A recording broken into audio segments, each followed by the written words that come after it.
كل شيء قدير أرسله بالحق بشيرا ونذيرا وداعيا إلى الله بإذنه وسراجا منيرا أما بعد فأعوذ بالله من الشيطان الرجيم بسم الله الرحمن الرحيم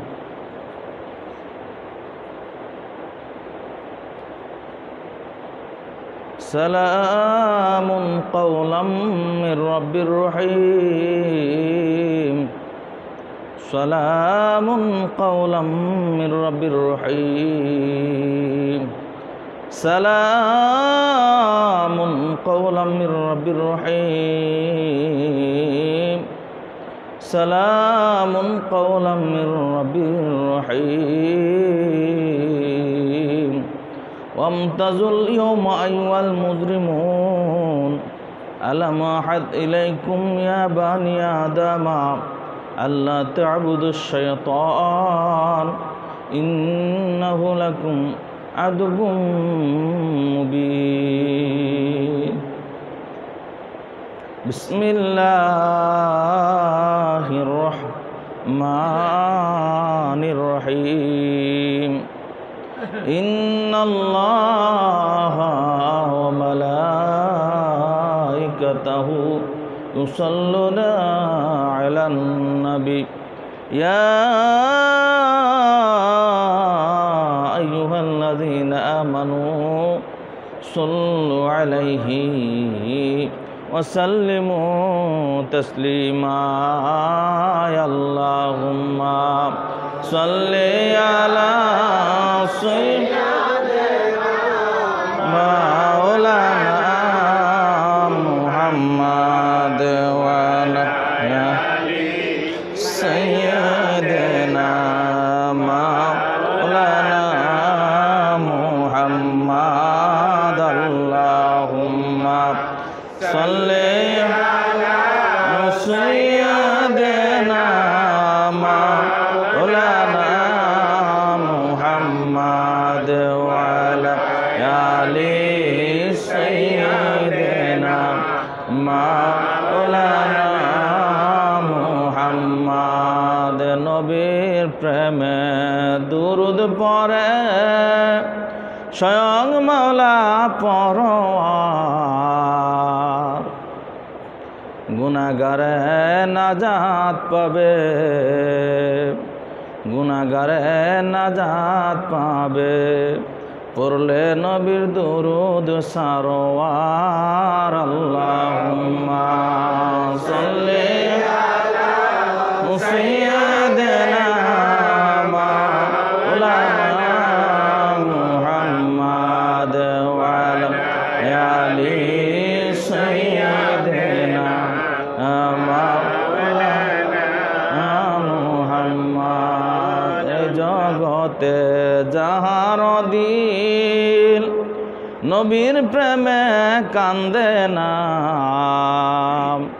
এই জগতে যাহার দিল নবীর প্রেমে কান্দে না বিপদ কালে ভাইজান তারা নবীর দেখা পাবে না আল্লাহুম্মা সাল্লি আলা সাইয়্যিদিনা মাওলানা মুহাম্মদ ওয়া আলা আলি সাইয়্যিদিনা মাওলানা মুহাম্মদ আল্লাহুম্মা সাল্লি আলা মুহাম্মদ ওয়া আলা আলি সাইয়্যিদিনা মুহাম্মদ আল্লাহুম্মা সাল্লি আলা মুহাম্মদ ওয়া আলা আলি সাইয়্যিদিনা মুহাম্মদ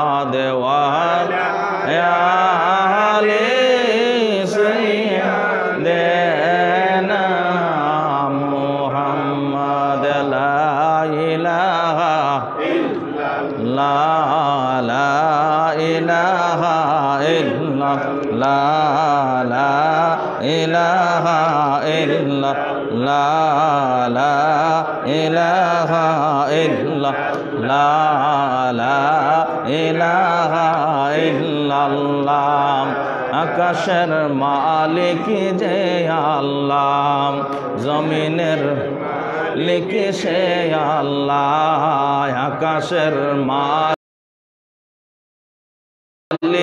যে আল্লাহ জমিনের লিখে সে আল্লাহ হায়াতের মালিক যে আল্লাহ মৌতের লিখে সে এখানে জায়গা দেন এখানে যান হ্যাঁ চাপ দিয়ে বোন হায়াতের মালিক যে আল্লাহ মৌতের লিখে সে আল্লাহ দয়ার পারে তুমি আল্লাহ মামা সামনে আসেন দয়ার অপার তুমি আল্লাহ লা ইলাহা ইল্লাল্লাহ লা ইলাহা ইল্লাল্লাহ হাশরের মালিক যে আল্লাহ বিচারের লিখি সে আল্লাহ ক্ষমার অপার তুমি আল্লাহ ক্ষমা কর মোদের আল্লাহ ক্ষমার অপার তুমি আল্লাহ ক্ষমা কর মোদের আল্লাহ লা ইলাহা ইল্লাল্লাহ লা ইলাহা ইল্লাল্লাহ লা ইলাহা ইল্লাল্লাহ লা ইলাহা ইল্লাল্লাহ শ্রেষ্ঠ নবী দিলাম মোদের আল্লাহ শুকর করি তাই আল্লাহ লা ইলাহা ইল্লাল্লাহ লা ইলাহা ইল্লাল্লাহ লা ইলাহা ইল্লাল্লাহ মুহাম্মাদুর রাসূলুল্লাহ সাল্লাল্লাহু আলাইহি ওয়াসাল্লাম। প্রশংসা শুধুমাত্র একমাত্র মহান রাব্বুল আলামিনের জন্য যিনি আমাদেরকে শ্রেষ্ঠ নবীর উম্মত বানাইছেন। প্রশংসা একমাত্র তিনির জন্য যিনি আমাদেরকে শ্রেষ্ঠ নবীর উম্মত বানাইয়া আমাদেরকে ধন্য করেছেন, আমাদেরকে গৌরব এবং অহংকার করার সুনসিব দান করেছেন। আমরা বলতে পারি আমরা শ্রেষ্ঠ নবীর উম্মত। আমার দিকে তাকান, যারা দায়িত্ব পালন করতেছেন তিনিই করেন, আর যদি না পারেন মনে করেন এটা তকদির বৈশা পড়েন, সমস্যা হইলে যাতে ডিস্টার্ব না হয়। কারণ এই আওয়াজটা, এই কথাটা আল্লাহর মেহরবানিতে, আল্লাহ পাকের দয়াতে এখন সারা দুনিয়ায় ছড়াইতেছে। বিশ্বের আনাচে কানাচে লক্ষ লক্ষ কোটি কোটি মানুষ আল্লাহ পাকের মেহরবানিতে প্রযুক্তির মাধ্যমে দেখার সুযোগ পাইতেছে। এই জন্য আমাদের এই সুযোগের চেষ্টাটা আমরা করি, দিনের দাওয়াত। আমরা কেমন নবীর উম্মত, আমরা কেমন ভাগ্যবান, এই ঈমান, এই বিশ্বাসটা যদি আমরা জানতে পারি, বুঝতে পারি, তাইলে আমরা ওই নবীর প্রতি আমাদের দুরূদ ভালোবাসার মর্ম, আবেগ ভালোবাসাটা আর বেড়ে যাবে না? একদিন হযরত রাসূল পাক সাল্লাল্লাহু আলাইহি ওয়াসাল্লাম তিনি সাহাবী, হ্যাঁ যাইতেছে তো, তিনি সাহাবী হযরত ওমর ফারুক রাদিয়াল্লাহু আনহুকে সাথে নিয়ে সফর করতেছেন। অনেক সময় ছাত্র শিক্ষক এক সময় হাঁটে না, মাঝে মধ্যে মজলিসে দাওয়াতের মধ্যে যায়, মাঝে মধ্যে কিছু এমন হয় যে খাস পরিবেশ হোক, আজকে চলে একটা জায়গার মধ্যে যায়, গোপন জায়গা, এরকম হয় না? খাস হইলে নবীজির সাহাবী ওমর ফারুক রাদিয়াল্লাহু আনহুকে নিয়ে নবীজি বলতেছে, ওমর আজকে তোমার একটা জায়গার মধ্যে নিয়ে যাবো, চলো। সুবহানাল্লাহ। নবীজি এবং ওমর রাদিয়াল্লাহু আনহু হাঁটতেছেন, যাইতেছেন, এর মধ্যে একটা লোক সামনে পড়ছে, খুব বয়স্ক দেখতে মনে হয়, খুব বৃদ্ধ। নবীজিকে দেখার পরে সালাম দিচ্ছে, আসসালামু আলাইকা ইয়া রাসূলুল্লাহ। আমরা সালাম দিই আসসালামু আলাইকুম এরকম বলি না?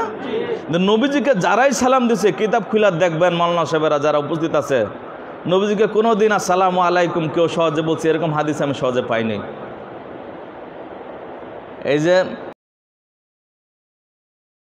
বুখারী, মুসলিম, তিরমিজি, আবু দাউদ, নাসাই, ইবনে মাজাহ, সিয়াসাতের অন্য কিতাবগুলি এবং বুলুগুল মারাম, রিয়াদুস সালিহিন, মুয়াত্তা মালিক, আমি যতটুকু পড়ছি, পড়ার তো আর শেষ নাই।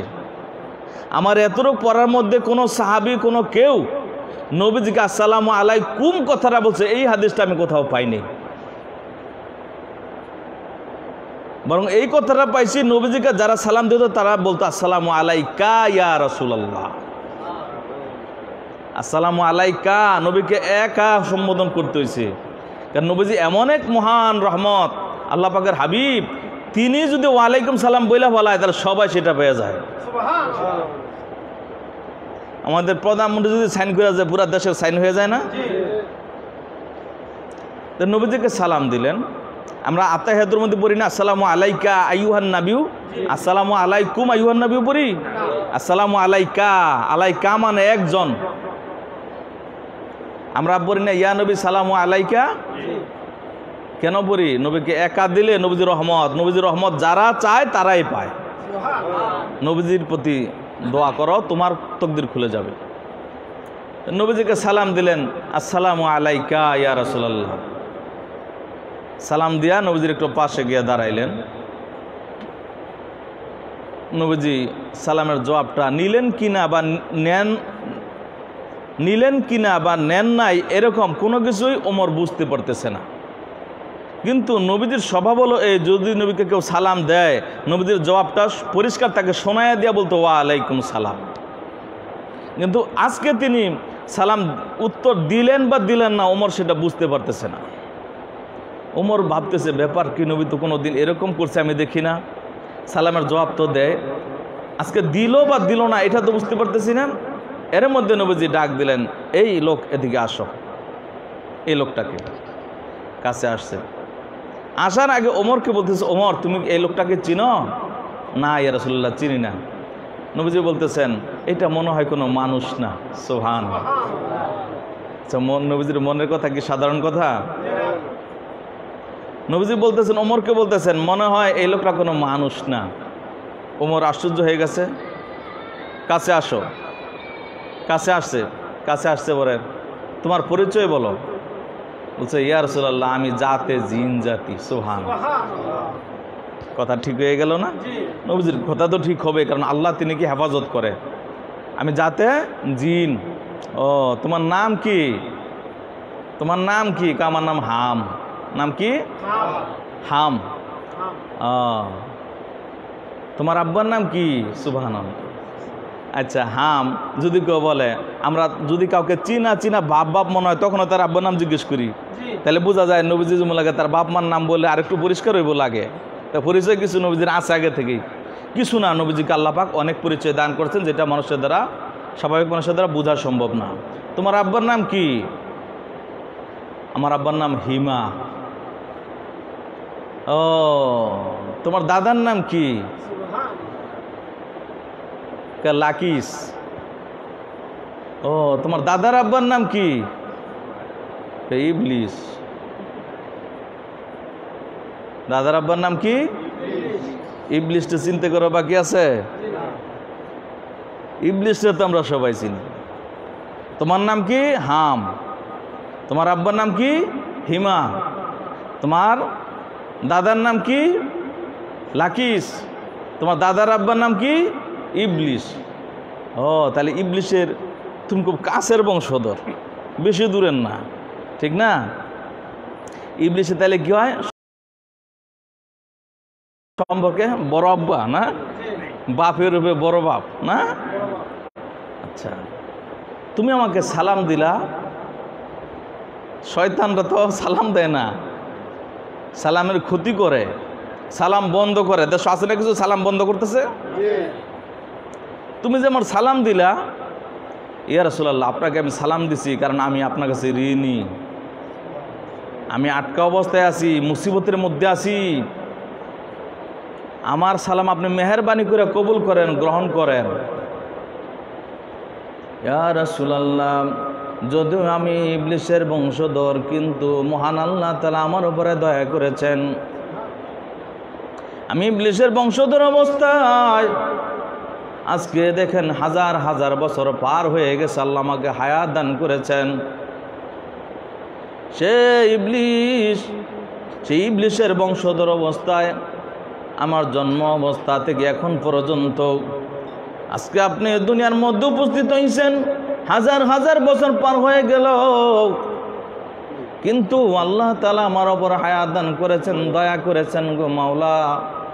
কয়েকটা কারণে আমার ওপর আল্লাহ রহম করেছেন, এই জন্য শুকর গুজার করি, আপনার কাছে সালাম দিলাম, মেহেরবানি করে আপনি আমার সালাম গ্রহণ করেন।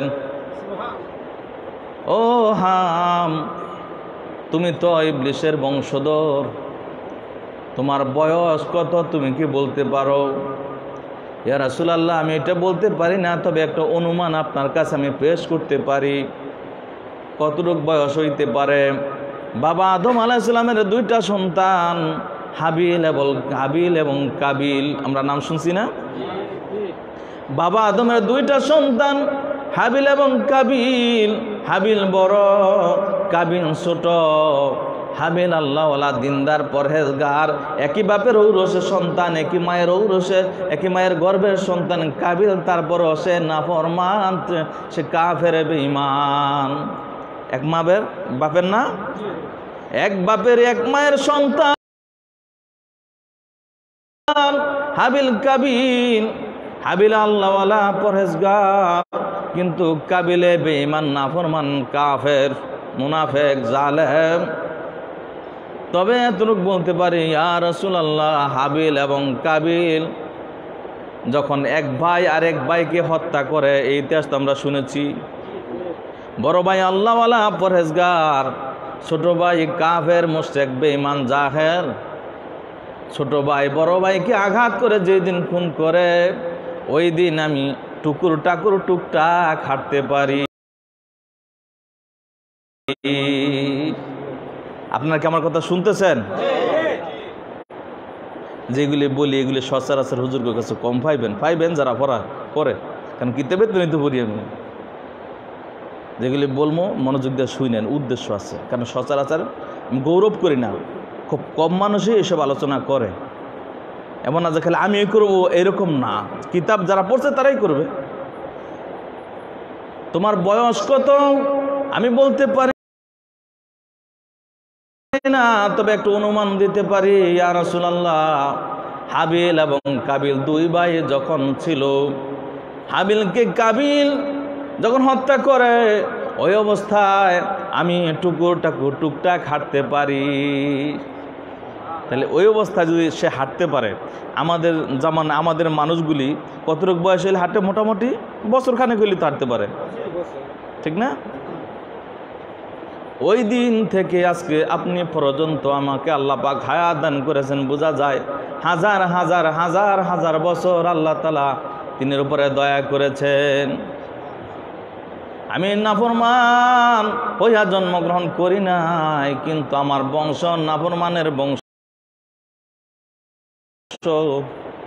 আমার ইবলিস আমাকে বারবার অন্যায় কাজের মধ্যে লিপ্ত করার চেষ্টা করেছে, আমি নাফরমান করেছি। আমার দায়িত্ব ছিল তুমি দুইজনের মধ্যে ঝগড়া লাগাইয়া দিবা। এক একজনের এক এক দায়িত্ব।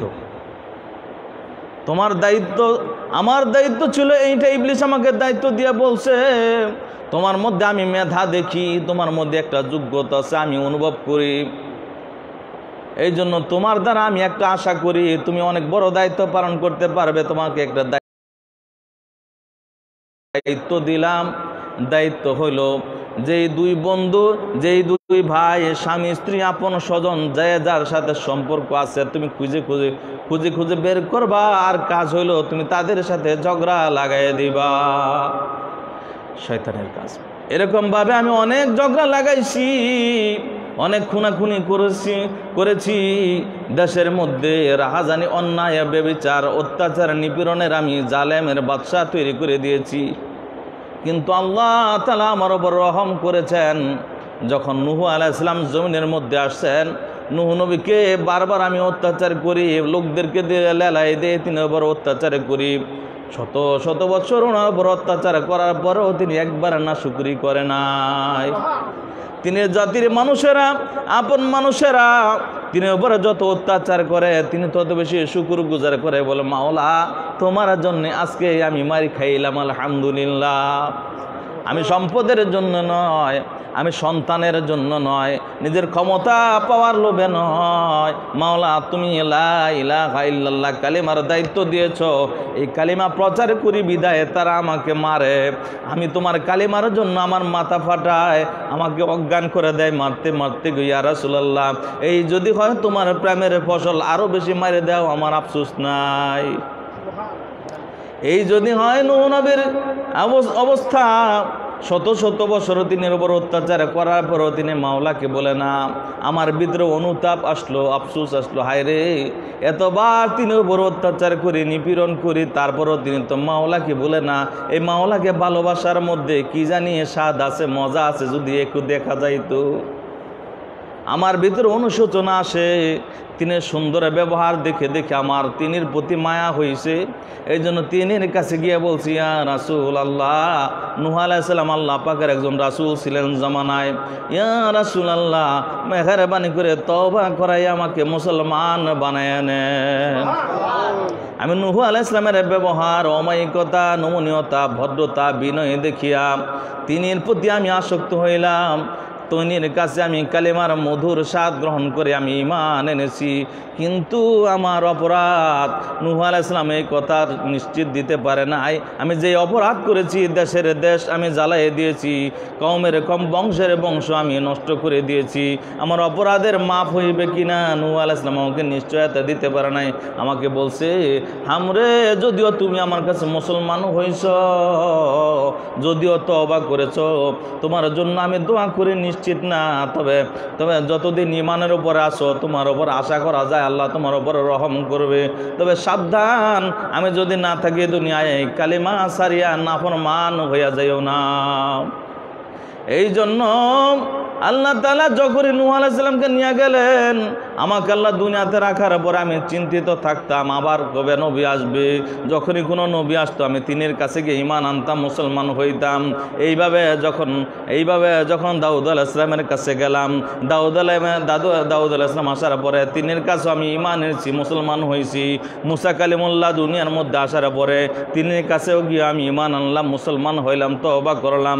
সর্বশেষ 4টা কিতাবের যে কিতাব আপনার কাছে আসার আগে ঈসা আলাইহিস সালামের কাছে ইনজিল কিতাব নাজিল আল্লাহ পাক দান করেছেন। আমি ঈসা নবীর কাছে গিয়া বললাম, ইয়া রাসূলুল্লাহ আমি নূহ নবীর কাছে তওবা করেছি, দাউদ নবীর কাছে তওবা করেছি, সুলাইমান নবীর কাছে তওবা করেছি, মুসা নবীর কাছে তওবা করেছি, ঈসা রূহুল্লাহ আলাইহিস সালাম, ইয়া রাসূলুল্লাহ আপনি আমাকে তওবা পড়ান, আপনি আমাকে আল্লাহ পাকের কাছে ক্ষমার নিশ্চয়তা যদি একটু দিতেন, আমি যে অন্যায় করেছি আপনি যদি আমাকে মাফ করাইয়া দিতেন। ঈসা আলাইহিস সালাম তওবা পড়াইলেন, তার সাথে সাথে একটা শর্ত দিলেন, আমার মনে হয় তুমি আখিরি নবীর সাক্ষাৎ পাইতে পারো। আমার দিল বলে আমার আল্লাহ তাআলা তোমাকে আমাদের শ্রেষ্ঠ নবী, আমাদের ইমাম যিনি হবেন, হয়তোবা তিনির সাথেও তোমার সাক্ষাৎ হইতে পারে রে। তোমার তওবা আমি করাইলাম, তবে তোমার কাছে তোমার একটা পথ দেখায় দেই, তুমি নিশ্চিত থাকো তোমার গুনাহ ক্ষমা হয়ে যাবে যদি তোমার ভাগ্য ভালো থাকে। শ্রেষ্ঠ নবীর সাক্ষাতে আমার সালাম দিয়ে তুমি তওবা করে মুসলমান হইও।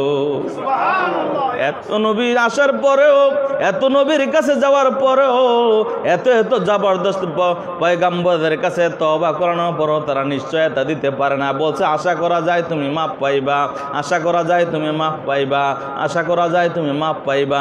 ঈসা আলাইহিস সালাম একটা পরিষ্কার একটা রাস্তা দেখায় দিয়া বললেন, আমার মনে হয় তুমি শ্রেষ্ঠ নবীর সাক্ষাৎ পাইতে পারো, ওই দিন তুমি আমার সালাম দিয়া আমি তোমার পক্ষে সুপারিশ করতেছি, এই কথাও জানাইও।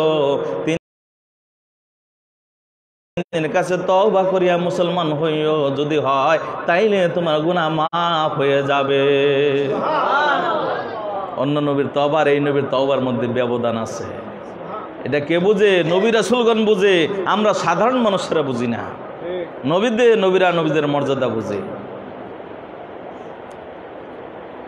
ইয়া রাসূলুল্লাহ, ওই দিন থেকে আল্লাহ পাকের কাছে আমি হায়াতের জন্য দোয়া করতেছি।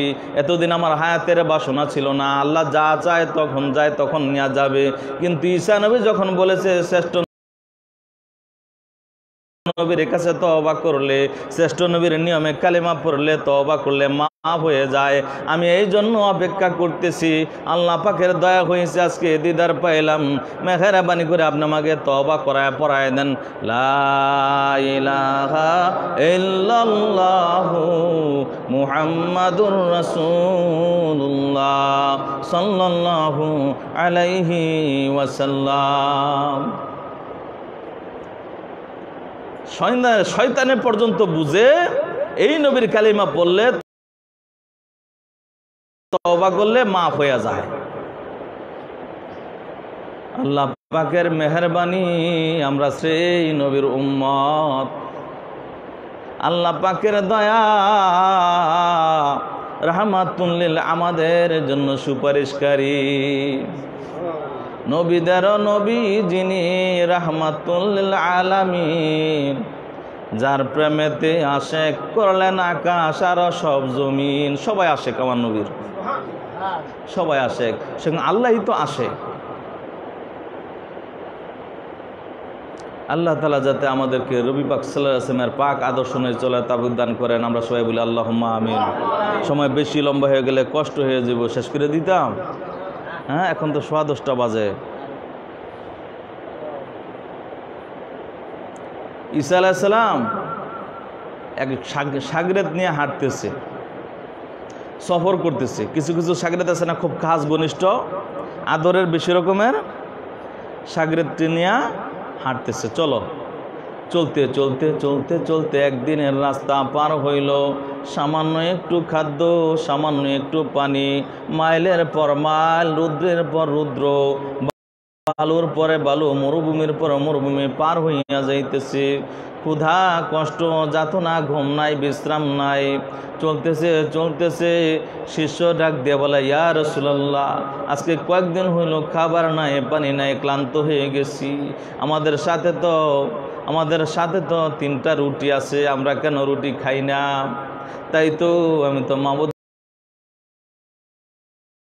প্রেমে পাগল হইয়া হাঁটতেছি রে শাগরেদ, আমার তো রুটির কথা খেয়াল নাই। বসো বসো, একটু খাবার খেয়ে নাও। এইবার রুটি কয়টা?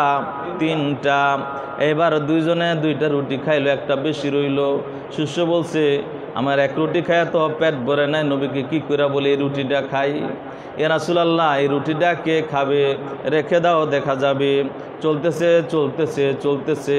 এইবার শিষ্য মনে মনে বলতেছে, বোঝা যায় রুটি যদি আবার বার করে আমার জন্য অর্ধেক দিবে, আমার জন্য অর্ধেক দিবে, হুজুরে অর্ধেক খাবে, অর্ধেক খাইলে তো পেট ভরবে না। এবার মনে মনে ভাবতেছে কি করা যায়, কতদিন ক্ষুধার পরে মাত্র 1টা রুটি, এখন আছে 1টা, আমাকে আবার যদি বলে তাহলে তো অর্ধেক দিয়ে দিবে। এইবার হুজুরের শিষ্য এবার কি করছে, 1টা রুটি থেকে ওই রুটিটা নিজে ইচ্ছায় গোপনে হুজুরকে না দেখায়া খেয়ে ফেলেছে।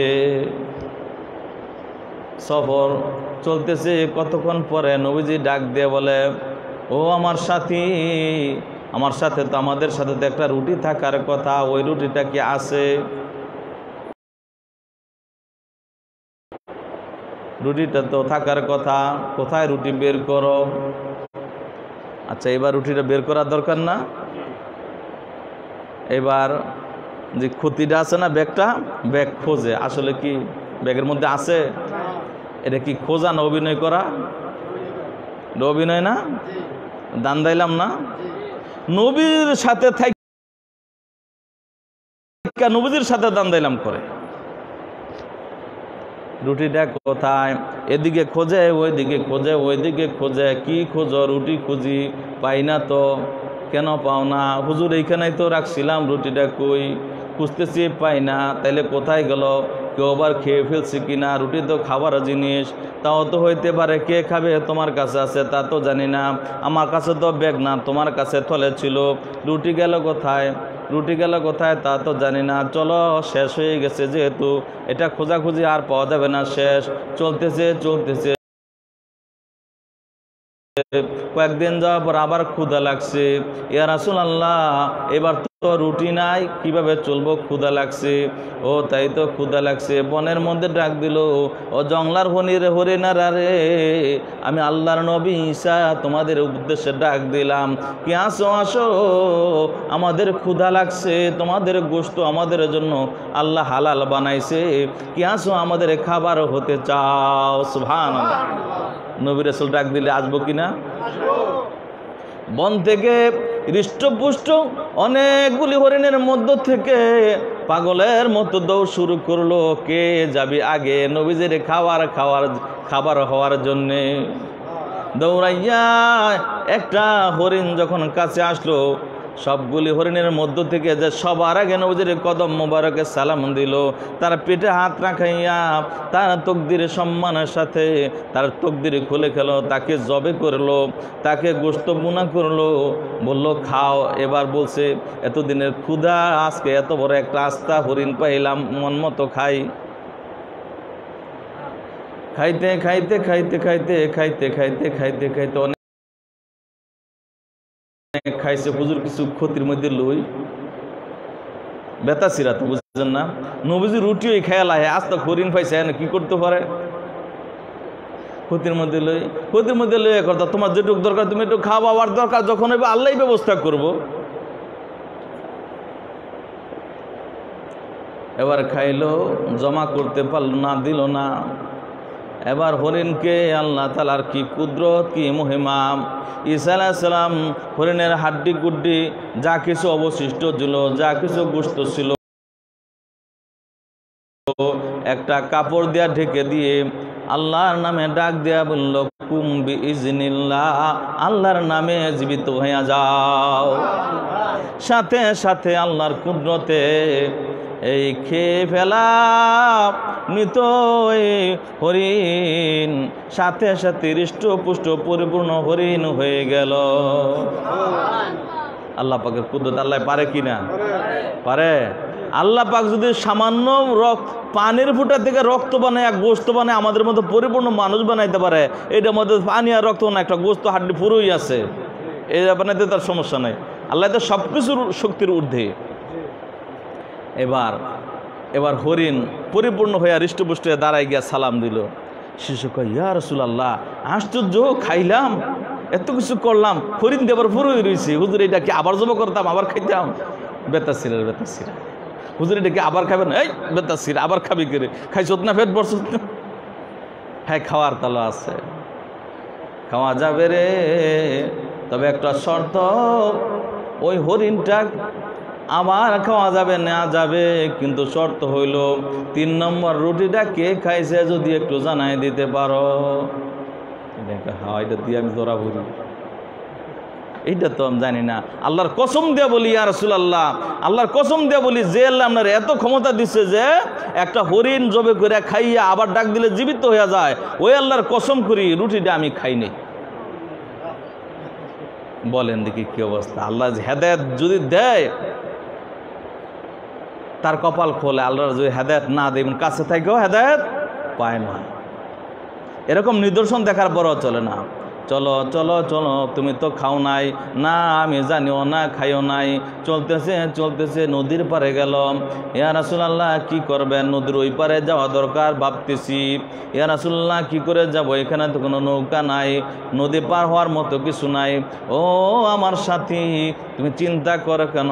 তুমি সঙ্গী হইলে আল্লাহর পয়গাম্বরের সাথী, তুমি আল্লাহর নবীর সঙ্গী হইছ, নৌকার জন্য চিন্তা করো কেন? তুমি আমার সাথী হইয়া থাকো, দেখো আল্লাহ তাআলা আমাদের কিভাবে পার করে। আল্লাহর নামে তুমি নদীর পানির উপরে পা রাখো, হাঁটতে থাকো। আল্লাহ পাকের কুদরত ঈসা আলাইহিস সালামের সঙ্গী এই নাফরমান বেঈমান মৃত্যুক মুনাফিক থাকার পরেও লোকটা কি সত্যবাদী? মিথ্যাবাদী, নাফরমান, আমানতের খেয়ানতকারী। এরকম নাফরমান গুনাহগার হওয়ার পরেও একজন নবীর সঙ্গী হওয়ার সাথে সাথে লোকটা পানির উপরে হাঁটতে পারে। পানির উপর দিয়ে হাঁটতেছে, নদীর মাঝখানে যাওয়ার পরে পার হইতেছে আর বলতেছে, ইয়া রাসূলুল্লাহ, আল্লাহ পাকের কি কুদরত, মানুষ পানির মধ্যে ডুবে যায়, আমরা ডুবি না, কত বড় আল্লাহ পাকের শক্তি। নদী পার হইতেছে, এবার হুজুর শিষ্যকে ডাক দেয়া বলে, ও আমার মুরিদ, ও আমার শিষ্য, 3 নম্বর রুটিটা কে খাইছে তুমি কি জানো? এ কথা বারবার কেন জিজ্ঞেস করে? একথা জিজ্ঞেস করার কারণ কি? আমার আল্লাহর নবী জানে এই দুর্ভাগা হতভাগা ছেলেটা এই রুটি খাইছে কিন্তু স্বীকার করতেছে না। আমি চাই তুমি স্বীকার করো, স্বীকার করলে তওবা হবে, মাফ হবে, তোমার নাজাত হবে। তার মুক্তির জন্য চেষ্টা করতেছি। ইচ্ছা করলে নবীজি বইলেই দিতে পারে, রুটি বেড়ে তোর কাছে খাইব কি আরেকজনে আসমানতে নেইয়া ধীরে দিতে পারে না, লজ্জা দেয় না। তুমি স্বীকার করো, আমি জানি তুমিও জানো, তুমি বলতেছো না, তুমি একটু স্বীকার করো, তুমি নাজাত পাইবা। কে রুটি খাইছে? ওই আল্লাহর কসম করে বলি যে আল্লাহ পানির উপর দিয়ে হাঁটাইছে, আমাকেও হাঁটাইছে, ওই আল্লাহর কসম করে বলি রুটি আমি খাই নাই। কেমন হয়েছে? খাও নাই না? চলো, চলতেছে। আল্লাহর পয়গম্বরদের কি ধৈর্য, কি নমনীয়তা, কি ভদ্রতা, কি শিষ্টাচার, কি নরম কোমল তাদের স্বভাব। প্রকাশ্য হাতে নাতে চোর থাকার পরেও তাকে অপমান করে না, তাকে লাঞ্ছিত করে না। ইচ্ছে করলে তাকে শাস্তি দিতে পারে, ইচ্ছে করলে তাকে তাড়াইয়ে দিতে পারে, দূর হয়ে যা। তাড়াই দিব কেন রে? আমি তো তাড়াই দেওয়ার জন্য আসি নাই, গুনাহগারগুলি রে বুকের মধ্যে নিয়ে নাজাতে পৌঁছানোর জন্য তো আমরা দুনিয়ায় আসি। আমি যদি তাড়ায় দেই, তুই তো নাফরমান, তুই তো জাহান্নামে যাবি। তোদের মতো নাদান অবাগা হতবাগা মানুষগুলির জন্য তো আমরা দুনিয়ায় আসি।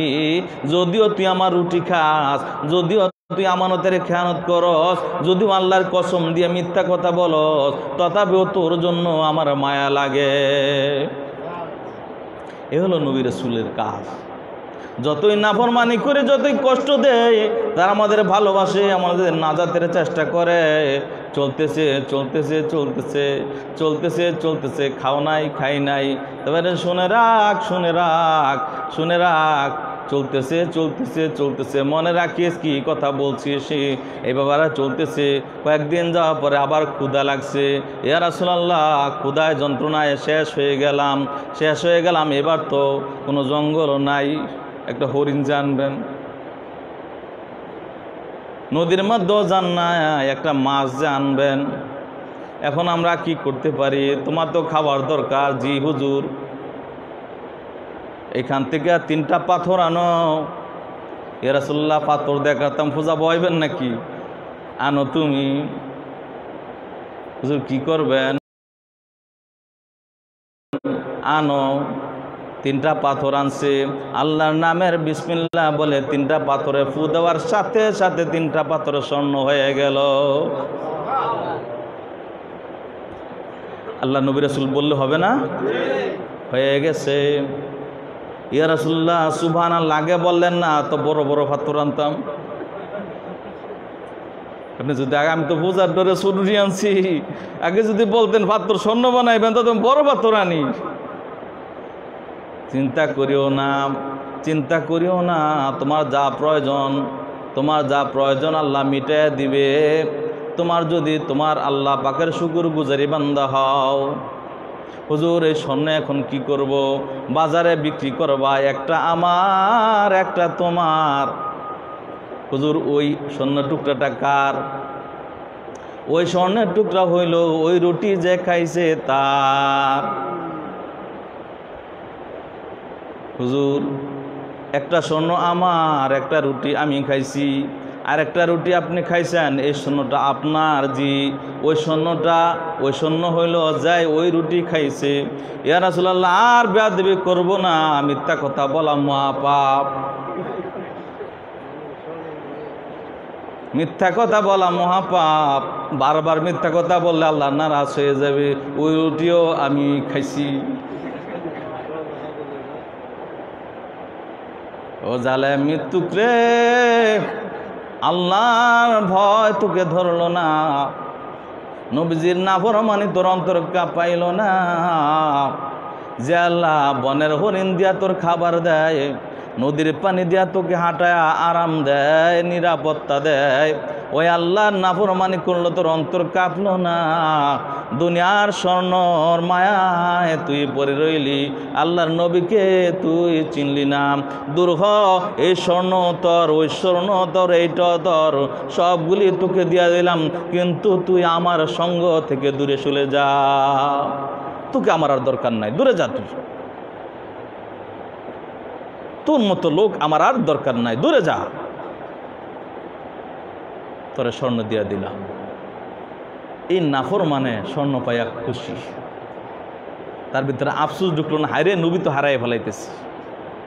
স্বর্ণ পাইয়া নবী ছেড়ে দিছে। দুনিয়া এমন লোক আছে তো, আল্লাহওয়ালা লোকদের বিনিময়ে তারা অর্থ টাকার বিনিময়ে ছেড়ে দেয়। আল্লাহওয়ালা লোকদের সঙ্গ যে কত দামি সে বুঝে না, স্বর্ণ টাকা পয়সার লোভে আল্লাহওয়ালা লোকদের সঙ্গ ছেড়ে দেয়। আছে না? আছে। শাহজালাল ইয়ামিনী, শাহজালাল মুজাররদ ইয়ামিনী হুজুর রহমতুল্লাহ যখন তিনি ইয়ামেন শরীফ থেকে আসে, তিনি পীর মুর্শিদ, তিনি শাহজালাল হুজুরের পীর সাহেবের নাম কি? সৈয়দ আহমদ কবির। তিনি আপন মামা, শাহজালাল হুজুরের আপন মামা হইল সৈয়দ আহমদ কবির। সৈয়দ আহমদ কবিরের কাছে, আপন মামার কাছে শাহজালাল হুজুর মুরিদ হইছে। আর শাহজালাল হুজুরের বাগিনা হইল শাহপরান। আল্লাহ পাক যাকে সম্মান দেয়, আল্লাহ পাকের কুদরতে আল্লাহ তারপরে দয়া করেন। রুহের জগতে টার্গেট করে বলেন, আমি তোমার দ্বারা আমার জমিনে আমার দিন প্রচার করব, তুমি আব্দুল কাদের জিলানী। এটা আব্দুল কাদের জিলানীর যোগ্যতা না, বরং এটা আল্লাহরই দয়া। তিনি বানাইছেন আব্দুল কাদের আল্লাহ। তুমি মঈনুদ্দিন চিশতি, তোমার দ্বারা লক্ষ লক্ষ লক্ষ লক্ষ মুসলমান হবে, এটা আল্লাহ পাকের ইচ্ছা। এই জন্য তিনি মঈনুদ্দিন চিশতি আজমেরি। তুমি শাহজালাল মুজাররদ ইয়ামিনী। শাহজালাল হুজুর যখন ইয়েমেন থেকে আসতেছেন ভারতবর্ষ পার হইয়া, ইয়েমেন থেকে আসতেছেন ভারতবর্ষ পার হইয়া, এক দেশের মধ্যে যাওয়ার পর ওই দেশের জালেম বাদশাহ বুঝতে পারছে বিন দেশ থেকে এক দরবেশ আসছে। এই দরবেশের কাছে যারাই যায় তারা তার ভক্ত হয়ে যায়। দেশের মানুষগুলি এখন রাজার ভক্ত যতটুকু হওয়ার দরকার, এখন রাজা থেকে বেশি এই দরবেশের প্রতি মানুষ ভক্তি বেড়ে যেতেছে। এখন দেশের মানুষেরা চিন্তার মধ্যে পড়ে গেছে, মহারাজ এই দরবেশের প্রতি মানুষ যেরকম ভালোবাসা দেখাইতেছে, না জানি এই দরবেশ আপনার রাজত্ব নিয়ে যায়। আল্লাহর ওলিদের কাছে গেলে তো কিছু নমুনা পায় না? তা এখন রাজা বলতেছে তাকে কি করা যায়। মন্ত্রীরা পরামর্শ দিল, আপনি একটা ব্যবস্থা নেন, নইলে কিন্তু আপনার রাজদরবার টিকবে না। রাজা একটা বুদ্ধি খাটাইলো, শাহজালাল হুজুরের দাওয়াত দিল। বলছে, আল্লাহর বান্দা ও আল্লাহর বন্ধু, আপনার ব্যবহার আচার আচরণ আমার দেশের মানুষ আপনার খুব প্রশংসা করতেছে, আপনি যদি আমার দরবারে একটু মেহমান হইতেন আমি খুশি হইতাম। ভিতরে হলো চক্রান্ত। শাহজালাল হুজুরের জীবনী থেকে, কিতাব থেকে বলতেছি। রাজদরবারে নিল, রাজদরবারে নিয়ে ওনার কাছে আসন দিবে বসার জন্য। রাজা সাহেব, রাজা মশাই গ্লাসের মধ্যে এক গ্লাস শরবত আইনা, শরবতের মধ্যে আগে থেকে বিষ মিশাই দিচ্ছে, বিষাক্ত মারাত্মক বিষ মিশাইয়া এই শরবতটা নিজ হাতে শাহজালাল হুজুরে দিছে। আমার দরবারে আপনি আসেন, আমার হাতে আপনি একটু শরাব মানে একটু শরবত গ্রহণ করেন, আমি খুশি হই। আপ্যায়ন করলাম। শাহজালাল হুজুর আল্লাহ পাকের মেহেরবানিতে শরবতটা হাতে নেওয়ার পরে আল্লাহ পাক তিনির কাছে খবর জানাই দিয়েছেন, শাহজালাল রে, ও আমার বন্ধু শাহজালাল, এই বিষে শরবতের মধ্যে তোমার জন্য বিষ দেওয়া হয়েছে। তিনি চাইলে সাথে সাথে রাজাকে ধরায় দিয়া অপমান করতে পারতেন। এতগুলি মানুষের সামনে আল্লাহর এই বন্ধু বিষকে প্রকাশ না করে গোপন রাখলেন, যাতে রাজা যাতে অপমানিত না হয়। কি দিলেন এটা? শরবত দিলাম। কি দিলেন এটা? সুপেয় শরবত। তাই নাকি? জি। অন্য কিছু না তো? না, এটা কি শরবত? 3 বার নিল ওয়াদা। এটা কি জন্য দিলেন? আপনি পান করবেন। আপনাদের মধ্যে, আপনাদের রাজদরবারে কি এইগুলি দিয়েই অতিথিকে আপ্যায়ন করে? জি, আমরা এইগুলি দিয়েই করি। তাই যদি হয়, আল্লাহর নামে বিসমিল্লাহ বলে শাহজালাল ইয়েমেনি হুজুর রহমতুল্লাহ আলাই সবার সামনে পরিষ্কার এই বিষ পান করে নিলেন। আল্লাহ পাকের কি কুদরত! শাহজালাল ইয়েমেনি হুজুর রহমতুল্লাহ আলাই নিজে বিষ পান করছেন, কিন্তু বিষের কার্যকর ক্রিয়া, ক্ষমতা, প্রভাব বাদশার কলিজায় গিয়া লাগছে। বিষ পান করছেন শাহজালাল, বিষের ক্রিয়া শুরু হয়ে গেল বাদশার কলিজায়। সবার সামনে বাদশা দাপাদাপি লাগাইলে ছটফট করতেছে, দাপাইতে দাপাইতে কলিজা ফাটিয়া সামনে, সবার সামনে বিষ বিষ বলে বাদশা মারা যায়। পান করছে শাহজালাল, মরছে কেটা? হ্যাঁ হ্যাঁ, রাজদরবার এটা প্রকাশ হয়ে গেছে। আর রাজার মন্ত্রীর উজির নাজিরও তো জানা যায় ষড়যন্ত্রটা করছে। রাজা বলছে বিষ বিষ। এবার রাজা তো মারা গেল। এবার এই ঘটনার পরে উজির নাজির সবাই ভয় পেয়ে গেল। হায় হায়, এরা তো সাংঘাতিক দরবেশ, আমরা চক্রান্ত করলে মহাবিপদ। বাদশাও টিকতে পারে নাই। সবাই শাহজালাল হুজুরের কাছে ওই অবস্থায় যাদের তকদিরে বালা মুসলমান হয়ে, তকদিরে ভালো যারা, তারা মুসলমান হয়ে বায়াত হয়ে গেল। বাদশার ছেলে আমিন, নাম হলো কি? আমিন। বাদশার ছেলে আমিন ডাক দিয়ে বলে, ও আল্লাহর বন্ধু, সবাই আমাকে মিলিয়ে এখন হয়তো বাদশাহ বানাবে। আমার বাবা আরও বর্তমানে বাদশাহের দায়িত্ব হয়তো আমাকে দিতে চাইবে, কারণ আমার বাবার বাবা বাদশাহ ছিলেন, তিনি রাব্য বাদশাহ ছিলেন, তিনি সন্তান হিসেবে আমাকে হয়তো বাদশাহ বানাইতে পারে। কিন্তু আপনার যে আল্লাহ পাকের নৈকট্য, যে রাজত্ব, বাদশাহী, ওই বাদশাহী আমি আর এই বাদশাহীর মধ্যে মিলিত করতে চাই না। তুচ্ছ বাদশাহী আমি চাই না। আমি আপনার গোলামি খেদমত করে আল্লাহর বান্দা হতে চাই, আমি বাদশাহ হতে চাই না। এবার শাহজালাল হুজুর ডাক দিয়ে বলো, ও বৎস আল্লাহর বান্দা, আল্লাহ তোমার রহম করুক, আমি তোমার হেদায়েতের জন্য দোয়া করি। তোমার আব্বা ছিলেন মিথ্যুক, জালেম, বেঈমান, নাফরমান, কাফের, মুশরিক। সে এই দেশের মধ্যে জুলুম করেছে। তুমি নিষ্ঠতার সাথে সুন্দরভাবে ইসলামের শরীয়তের উপরে তুমি দেশ পরিচালনা করো। ন্যায়পরায়ণ শাসক এই দেশের জন্য রহমত হয়ে যাবে। আল্লাহওয়ালার কি রাজা বাদশাহী চায়? শাহজালাল হুজুর এই মধ্যে চাইতেন বাদশাহ হয়ে যাইতে পারতেন না? সবাই তিনিকে মানতেছেন। তিনি বলছে আমার বাদশাহী দরকার নাই। ছেলে বলতেছে আমার দরকার নাই, আপনি হন। আর শাহজালাল হুজুর বলতেছে, বাবারে আমার এইগুলির জন্য আমি আসি না, আমি আল্লাহর দিন প্রচার করব, আমার দরকার নাই, তুমি হও। ছেলে বলতেছে আমি চাই না, আপনি হন। সুবহানাল্লাহ। এবার শাহজালাল হুজুর বলতেছে, বাবারে তোমার দেশ তুমি চালাও, আমার অনেক দায়িত্ব, আমার মনে হয় আর অনেক দূরে যেতে হবে। আমার হুজুর আমাকে যে নির্দেশ দিয়েছেন, এটার নমুনাই দেশে মিলে না। আল্লাহর ওলিকে রাজা বাদশাহী চায়? ছেলে যখন যাইতে চায় না, তখন শাহজালাল হুজুর ধমক দিচ্ছে, থামো, দায়িত্ব পালন করো, তোমাকে আদেশ করা হয়েছে আমার পক্ষ থেকে, তুমি এইখানেই থাকো, এই দেশ পরিচালনা করো। এবার হুজুরের নির্দেশ হুকুম অনুযায়ী ছেলে চায় না বাদশাহী করতে, ছেলে চায় না রাজা হইতে, বাদশাহ হইতে। হুজুরের হুকুম অনুযায়ী এবার বাদশাহী আসলে কুরসির মধ্যে বসে রইল। এবার সম্রাট হইয়া যখন তিনি ক্ষমতায় অধিষ্ঠিত হইলেন, শাহজালাল হুজুর চলতেছে এসে পড়ল, দেশ ছেড়ে দিল। আস্তে আস্তে আস্তে আস্তে কতদিন পার হয়ে গেল। ছেলে যখন বাদশাহ, কয়েকদিন পরে হঠাৎ করে তাকায় দেখে বিদ্যুৎ গতিতে বাতাসের মতো উঠতে উঠতে মাটির উপর দিয়ে কে জানি ঘোড়া সওয়ার হইয়া শাহজালাল হুজুরের তাবু বরাবর দৌড়াইয়া আসলো। আসিয়া হুজুরের কদম মুবারকে পড়িয়া ডাক দিয়ে বলে, হুজুর গো, আমি চেষ্টা করেছি অনেকবার, হুজুর গো, চেষ্টা করেছি অনেকবার আপনার হুকুম মানার, কিন্তু আমার কলিজা ফেটে যাবে। আমি আপনার দিদার ছাড়া, আপনার সান্নিধ্য ছাড়া বাদশাহী করা আমার দ্বারা সম্ভব না। বাদশাহী ছেড়ে দিয়ে হুজুরের কদম মুবারকে আসলেন।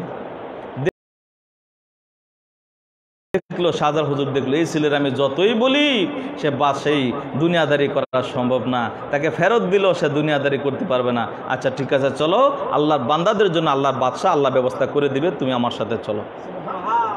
যারা সত্য দিনের সঠিক সন্ধান পেয়ে যায় তারা রাজা বাদশাহী চায় না।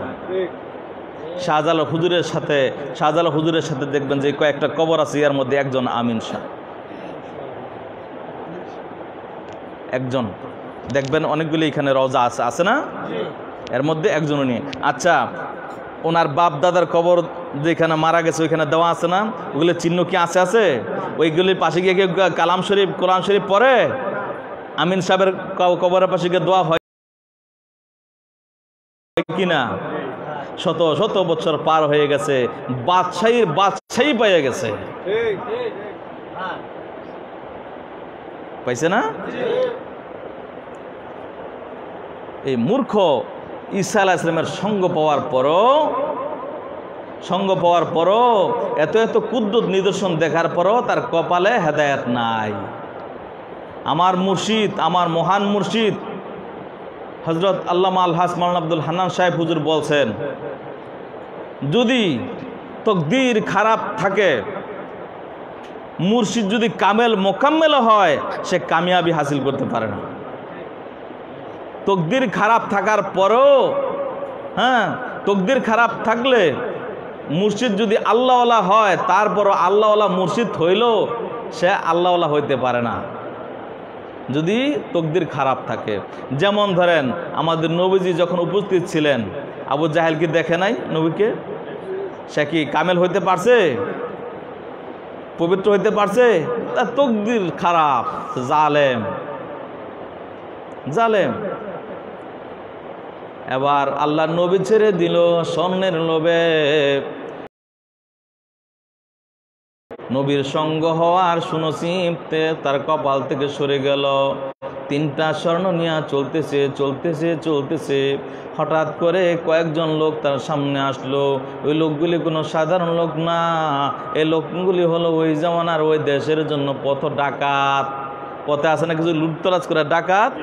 3 জন সামনে পড়ছে। এই লোকটাকে চিনা এদেশের মনে হয় না, এই লোকটা বিনদেশি লোক মনে হয়। 3 জন লোক, এই কয়েকজন লোক, 3 জন লোক, কয়জন লোক, 3 জন লোক একা এই লোকটাকে পাইলো। কি আছে সাথে আছে শব্দে, এটা দিতে চায় না। সে কে দিতে চায়? হ্যাঁ, যে লোক নবী ওই সারা দেয়, একে স্বর্ণ ছাড়বো নাকি? স্বর্ণ ছাড়ে না। ডাকাত তো স্বর্ণ না নিয়ে ছাড়বে না। এবার সে যখন স্বর্ণ ছাড়তে চায় না, সাথে সাথে 3 জন লোক মিলিয়া এই জালেম এই সঙ্গী এই বেঈমানকে হত্যা করে স্বর্ণ নিয়ে গেল। সে কে স্বর্ণ পাইলো? নিয়ে গেল, স্বর্ণ নিয়ে গেছে বলে। এখন ধরেন স্বর্ণের মালিক এখন হয়ে গেছে ডাকাতেরা। লোভ কইরা এই সাহাবী বিপদে পড়ছে না? স্বর্ণ যখন নিয়ে গেল, স্বর্ণ নিয়ে যাওয়ার পরে এখন 3 জন বন্ধু ডাকাতে ভাবতেছে স্বর্ণ কয়টা? 3টা। হ্যাঁ, ভালো রে, আজকে অনেক ইনকাম হয়েছে। যে বড় বড় স্বর্ণ দেখা যায়, আমাদের এই পুরুষে আমরা আর চাকরি বাকরি না করলেও চলবে। যাই হোক, এখন কিছু টাকা পয়সা নিয়ে কিছু খাবার টাবার আন, খাইয়া দেয়া বাড়িতে যাই, আর চিন্তা নাই। 2 বন্ধু রইল, স্বর্ণ পাহারা দেয়। এক বন্ধু বাজারের মধ্যে গেল, খাবার কিনতেছে আর ভাবতেছে স্বর্ণ হইল 3টা, আমরা মানুষও 3টা, একটা করে নিলে তো আমরা সমান সমান ধনী হয়ে যাই। যদি সবগুলি স্বর্ণ আমার হইতো, আমার বেশি লাভ হইতো। সে ভাবতেছে কি করা যায়। সে কি করতেছে, কি করা যায়। সে খাইলো, সে খাওয়া দাওয়া করলো। 2 বন্ধুর জন্য খাবার নিল। খাবারের মধ্যে বিষ মিশাই দিল। চিন্তা হলো, আমি বিষ খাওয়াইয়া এই 2টার মাইরা 3 স্বর্ণ আমি নিয়ে যাই। এবার খাবারের মধ্যে বিষ মিশাই আনছে, সে তো খাইলই, বাজারে আনছে। এই 2 বন্ধু মনে মনে ভাবতেছে, আমরা যদি 3 জনে সমানভাবে বন্টন করে নেই, তাইলে আমাদের বাগে যা পড়ে তা তো সমান সমান হয়।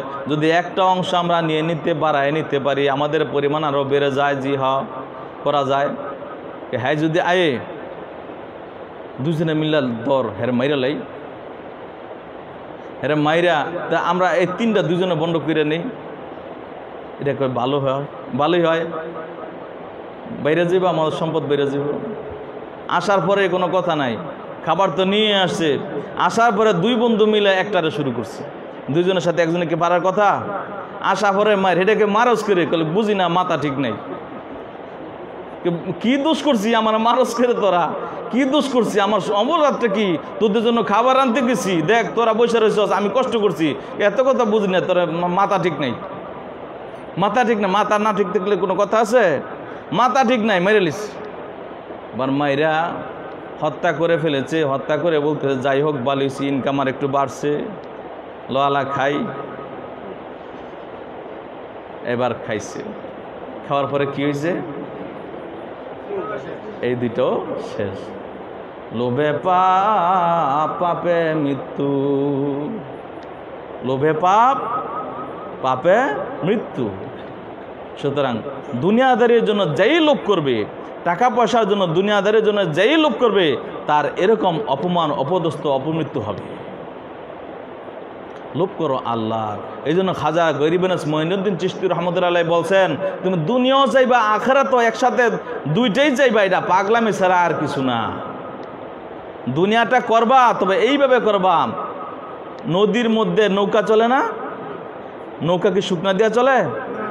নৌকা চলতে হইলে পানিই লাগবো, পানি ছাড়া নৌকা চলে না। তবে তুমি দুনিয়াটা সারা আখিরাত যাইতে পারবে না। আর দুনিয়া মাজরাতুল আখরা, দুনিয়া হচ্ছে পরকালের ক্ষেত্র স্বরূপ। এই ক্ষেত্র তোমার ফসল ফলাইতে হবে, তবে এতটুক তুমি নৌকার মধ্যে পানি লাগাও, তলিতে যতটুক নৌকার মধ্যে পানি লাগে। ছিদ্র হয়ে যায়ও না, এটার মধ্যে ডুইবা যায়ও না, তাহলে তুমি শেষ হয়ে যাইবা। নদীর মধ্যে, দুনিয়ার মধ্যে তুমি ডুইবা যাইও না, এর উপর দিয়ে সওয়ার হয়ে যাইও। এটা ধরবা ততরূপ যতটুক ধরলে আল্লাহ এবং রাসূলকে পাওয়া যায়। কথাটাকে বুঝতে পারতেছেন? রব্বানা আতিনা ফিদ দুনিয়া হাসানাতাও ওয়া ফিল আখিরাতি হাসানাতাও ওয়া কিনা আযাবান নার। হে আল্লাহ, দুনিয়ায় আমাকে উত্তম কল্যাণ দান করেন, কল্যাণ দান করেন, পরকালেও আপনি আমাকে আগুন থেকে, নাজাত থেকে বাঁচান।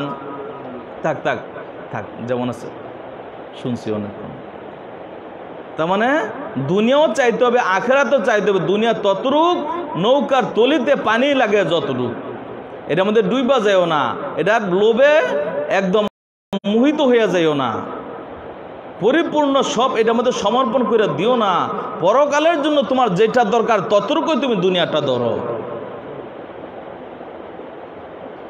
হুজুর পাক সাল্লাল্লাহু আলাইহি সাল্লাম, আমাদের প্রিয় নবী সাল্লাল্লাহু আলাইহি সাল্লাম, আমাদের প্রিয় নবী সাল্লাল্লাহু আলাইহি সাল্লাম একদিন নামাজ পড়তেছেন, নামাজ পড়ার পরে সালাম ফিরানোর পরে, জামাতে নামাজ পড়ার পরে সালাম ফিরে নবীজির নিয়ম ছিল 33 বার সুবহানাল্লাহ, 33 বার আলহামদুলিল্লাহ, 33 বার আল্লাহু আকবার, সুবহানাল্লাহ আলহামদুলিল্লাহ ওয়া লা ইলাহা ইল্লাল্লাহু আল্লাহু আকবার, এগুলি পড়তেন।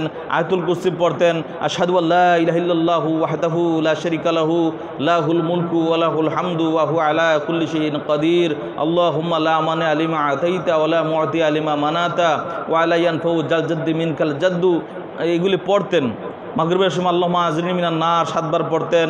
এবার আয়াতুল কুরসি পড়তেন। এইভাবে অনেক তাসবিহ তাহলিল পড়ার পরে নবীজি মুসল্লির দিকে ফিরা বসতেন, ঘুরে বসতেন। কিন্তু ওই দিন নবীজি সালাম ফিরাইলো, আসসালামু আলাইকুম ওয়া রাহমাতুল্লাহ, আসসালামু আলাইকুম ওয়া রাহমাতুল্লাহ। সালাম ফিরানোর সাথে সাথে নবীজি দাঁড়ায় গিয়া বলতেছেন, সরো সরো সরো সরো সরো সরো সরো সরো সরো সরো গিয়া লাইন না, কাতার না, ফাঁক করে সাথে সাথে মসজিদ থেকে বাইরে হয়ে গেছে। সাহাবীরা বলতেছে, আশ্চর্য, নবীজি সবসময় সালাম ফিরে তাসবিহ তাহলিল পড়তেন, তারপরে ফিরা বসতেন। আজকের দিনে সালাম ফিরাইতে দেরি, আর পাগল হয়ে বলতেছে, পেরেশান হয়ে বলতেছে, সরো সরো সরো সরো সরো সরো সরো করতে করতে যারা কাতারে বসা আছে তাদের ফাঁক করে মসজিদ থেকে বাইরে হয়ে গেছে। সাহাবীরা বলতেছে, ব্যাপার কি, আশ্চর্যের ব্যাপার কি? এই কেউ আর মসজিদ থেকে সহজে বের হয় না, কারণটা জেনে যেতে হবে, নিশ্চয়ই এটার মধ্যে কোনো কারণ আছে। অনেকক্ষণ পরে নবীজিও জানতে পারতেছেন, বুঝতে পারতেছেন, আমার সাহাবীরা আমার এই আশ্চর্যজনক ব্যবহার দেখে তারা পেরেশান হয়ে আছে। নবীজি মসজিদের মধ্যে আসলেন, আসার পরে বললেন, ও আমার প্রিয় সাহাবীরা, তোমরা মনে হয় আমার এই ব্যাপারে চিন্তিত অবস্থায় আছো। শুনে রাখো, আমার কাছে কিছু গনিমতের স্বর্ণমাল ছিল, আমার কাছে কিছু মাল ছিল যা ঘরের মধ্যে জমানো ছিল। নামাজে অবস্থায় ওই স্বর্ণের কথায় আমার মনে হয়ে গেল। আমি বুঝতে পারছি দুনিয়াদারি সম্পদ বড়ই ফিতনা, দুনিয়াদারি সম্পদ বড়ই পেরেশানি। নামাজের ভিতরও স্বর্ণের কথা মনে হয়ে যায়। এজন্য সালাম ফিরাইয়া আমার তাসবিহ তাহলিল সুন্নতি ইবাদতগুলি খুবই ফজিলত জানি আমি, তারপর আমি বেশি জরুরি মনে করেছি দুনিয়াদারি সম্পদ তাড়াতাড়ি বিদায় করি, তারপরে তাসবিহ তাহলিল আমি পড়ে নিব। আমি তাড়াতাড়ি সালাম ফিরাইলাম, সালাম ফিরাইয়া আমি বাড়িতে গিয়া স্বর্ণগুলি যারে ফার্সি দিয়া আরেকজন স্ত্রীর কাছে দায়িত্ব দিচ্ছি, তাড়াতাড়ি বিতরণ করে দাও, এগুলি আমার দরকার নাই, আমার মসজিদের মধ্যেই ভালো। সুবহানাল্লাহ, কাণ্ড দেখছেন? নামাজের ভিতরে কেন আমার স্বর্ণের কথা মনে হইলো, তাড়াতাড়ি উঠলাম, উঠে গিয়া তাড়াতাড়ি বিতরণ করলাম, বাকিটা ফেরত স্ত্রীর কাছে দায়িত্ব দিয়া তোমাদের কাছে চলে আসলাম। দুনিয়াদারি বড়ই ফিতনা, আর ইন্নামা আমওয়ালুকুম আওলাদুকুম ফিতনা। দুনিয়াদের সম্পদ সন্তানাদি এগুলি হচ্ছে পরীক্ষা স্বরূপ, প্রতি গাঁটে গাঁটে পরীক্ষা দিতে হয়। দুনিয়ার আল্লাহওয়ালারা কোনো সময় সম্পদের মোহে মোহিত ছিল না, তারা রাজাবাসের মোহে মোহিত ছিল না। তাবেদারি সম্মানে কেউ করুক, এগুলি তাদের আল্লাহ ছাড়া কারো কাছে কারণ মুখাপেক্ষি না। যারা আল্লাহওয়ালা তারা কোনো সময় দুনিয়াদারি টাকা পয়সার এগুলির প্রতি আকর্ষণ নাই। আল্লাহর খেদমতে সবসময় নিজেদেরকে ধন্য রাখতে চায়। আল্লাহ তাআলা যাতে আমাদেরকে প্রিয় নবী সাল্লাল্লাহু আলাইহি ওয়াসাল্লামের পাক আদর্শ অনুযায়ী চলার তৌফিক দান করেন। আমরা সবাই বলি আল্লাহুম্মা আমিন। নবী পাক সাল্লাল্লাহু আলাইহি ওয়াসাল্লাম আমাদের 5 ওয়াক্ত নামাজ শিক্ষা দিয়েছেন, পর্দার শিক্ষা দিয়েছেন। তিনি নিজেও পর্দা করেছেন, অন্যদেরকেও পর্দা করাইছেন। নবী সাল্লাল্লাহু আলাইহি ওয়াসাল্লামের কাছে মহিলারাও আয়েশা বায়াত হইতেন, মহিলারাও বায়াত হইতেন, বায়াত করতেন, তবে তিনি পর্দার সাথে বায়াত করতেন। নবীজির সাক্ষাতে নবীজি কোনোদিন কোনো মহিলার হাতে স্পর্শ করে বায়াত করে নাই, কোনো মহিলাকে নবীজি হাতে স্পর্শ করে বায়াত করে নাই। আজকে আমাদের দেশে কিছু কিছু বায়াতের ফিতনা ফাসাদ দেখলে আশ্চর্য হয়ে যায়, তারা ধর্মের নামে অধর্মের নাপাক কাজগুলি করতেছে। বায়াত হইতে হবে প্রত্যেকটা মানুষের জন্য। মাম্মাতা লাইসা বি আনুকি বায়াতু হামাতা মাতা মিতাতান জাহিলিয়াতান। সহিহ মুসলিম শরীফ 5ম খণ্ড 4640 নম্বর হাদিস, 325 নম্বর পৃষ্ঠা। যারাই বায়াত হবে না যদি মৃত্যুবরণ করে, সে জাহেল হইয়া মৃত্যুবরণ করবে। সুতরাং বায়াত হইতে হবে সবাইকেই, নারী এবং পুরুষ সবাইকে বায়াত হইতে হবে। তবে তিনি মহিলাদেরকে হাতে ধইরা বায়াত করে নাই, মহিলাদেরকে তিনি হাতে ধরে বায়াত করে নাই। আচ্ছা, আবু বকর, ওমর, ওসমান, আলী ওনাদের যদি বায়াত লাগে তাহলে আমাদের বায়াত লাগবে না? আবু বকর, ওমর, ওসমান, আলী তানেরা বায়াত করছো, আবার বায়াত হইছো আবার করছো। দুনিয়ার মধ্যে যত বড় বড় বুজুর্গ যাদের প্রতিষ্ঠিত পরিচয় আমরা জানি, সবাই বায়াত করছে, বায়াত হইছে। আজকে দেখেন নোয়াগার মিয়া সাহেব হুজুরা, তিনি কি বায়াত করছিলেন না? বর্তমান মিয়া সাহেব আমরা যিনিকে সম্মান করি, মাশাআল্লাহ আলহামদুলিল্লাহ, তিনি দাদা হুজুররা তো আমাদের অত্যন্ত সবাই সম্মানিত, তাই না? তিনিও তো বায়াত করছেন। এখন কি করে না করে এটা আমরা জানি না, তো কোরআন হাদিসে আছে বায়াত হইছে, বায়াত করছে, ওনাদের কাছে এই বায়াতগুলি পাওয়া যায়। আলহামদুলিল্লাহ, আল্লাহ তাআলা আমাদেরকে সঠিক শুদ্ধ তরিকায় বায়াত হওয়ার, বায়াতের জিন্দগি নবী পাক সাল্লাল্লাহু আলাইহি ওয়াসাল্লামের পাক তরিকা অনুযায়ী যাতে চলার তৌফিক দান করেন। আমরা সবাই বলি আল্লাহুম্মা আমিন। আল্লাহুম্মা সাল্লি আলা সাইয়্যিদিনা মুহাম্মাদ নাবিয়ানা শাফিয়ানা মাওলানা মুহাম্মাদ। আল্লাহুম্মা সাল্লি আলা সাইয়্যিদিনা মুহাম্মাদ নাবিয়ানা শাফিয়ানা মাওলানা মুহাম্মাদ। একটা চেয়ার এখান থেকে খুইলে ইমাম সাহেবের এনে দেন, একটা চেয়ার এখান থেকে খুইলে ইমাম সাহেবের এখানে দেন। একজনে উঠায় ধরো, চেয়ারটা উঠাও, এখানে দাও। কান্দায় না কান্দায় না কান্দাইও না নবীরে কান্দায় না কান্দায় না কান্দাইও না নবীরে কান্দাইলে কান্দিতে হবে বিপদ কালে হাসরে আল্লাহুম্মা সাল্লি আলা সাইয়্যিদিনা মুহাম্মাদ নাবিয়ানা শাফিনা মাওলানা মুহাম্মাদ আল্লাহ। আমি বুঝছি সৈয়দ আওয়াজের ব্যাপারে বলতেছেন না, বুঝছি আমি। দেনা মুহাম্মাদ আল্লাহুম্মা সাল্লি আলা সাইয়্যিদিনা মুহাম্মাদ নাবিয়ানা শাফিনা মাওলানা মুহাম্মদ। আচ্ছা, এই যে বারবার এটা ডিস্টার্ব হইতেছেন প্রতি সপ্তাহে, একটা স্পিকারের দাম কত? ভালো স্পিকার, দুইটা স্পিকার,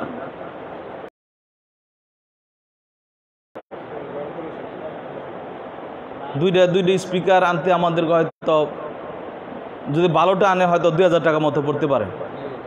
হ্যাঁ, এই কিছু কিছু থাকলে অল্প অল্প করে বলেন তো কে কি দিবেন। হ্যাঁ, আমাদের আওলাদ সব 2000 টাকা দিবে। এটা সমস্যা হইতেছে প্রতিবারে বারে।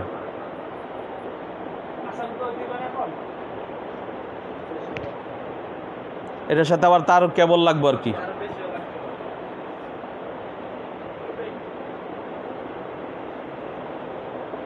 বারবার যে মহিলারা, আমাদের এখান তো পর্দার ব্যবস্থা ঠিক না, মহিলারা তো এখানে আসবে না, দূরে থেকে তার আওয়াজ শোনে, ওই আওয়াজটা পাইতেছে না, সমস্যা হইতেছে।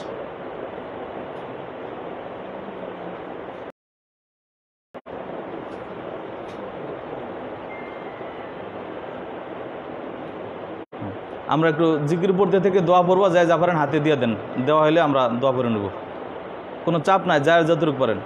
আল্লাহুম্মা সাল্লি আলা সাইয়্যিদিনা মুহাম্মাদ নাবিয়ানা শাফিনা মাওলানা মুহাম্মাদ আল্লাহুম্মা সাল্লি আলা সাইয়্যিদিনা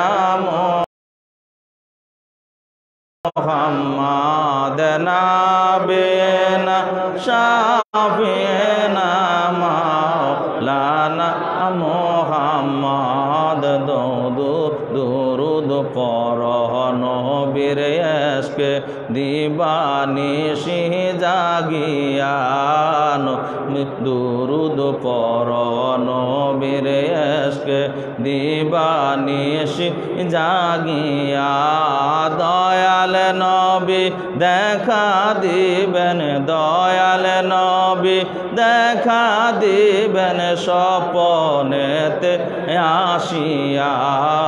আল্লাহুম্মা সাল্লি আলা সাইয়্যিদিনা মুহাম্মাদ নাবিয়ানা শাফিনা মাওলানা মুহাম্মাদ দিবানিশি মন রে আমার আর দিও না যন্ত্রণা, দিবানিশি মন রে আমার আর দিও না যন্ত্রণা।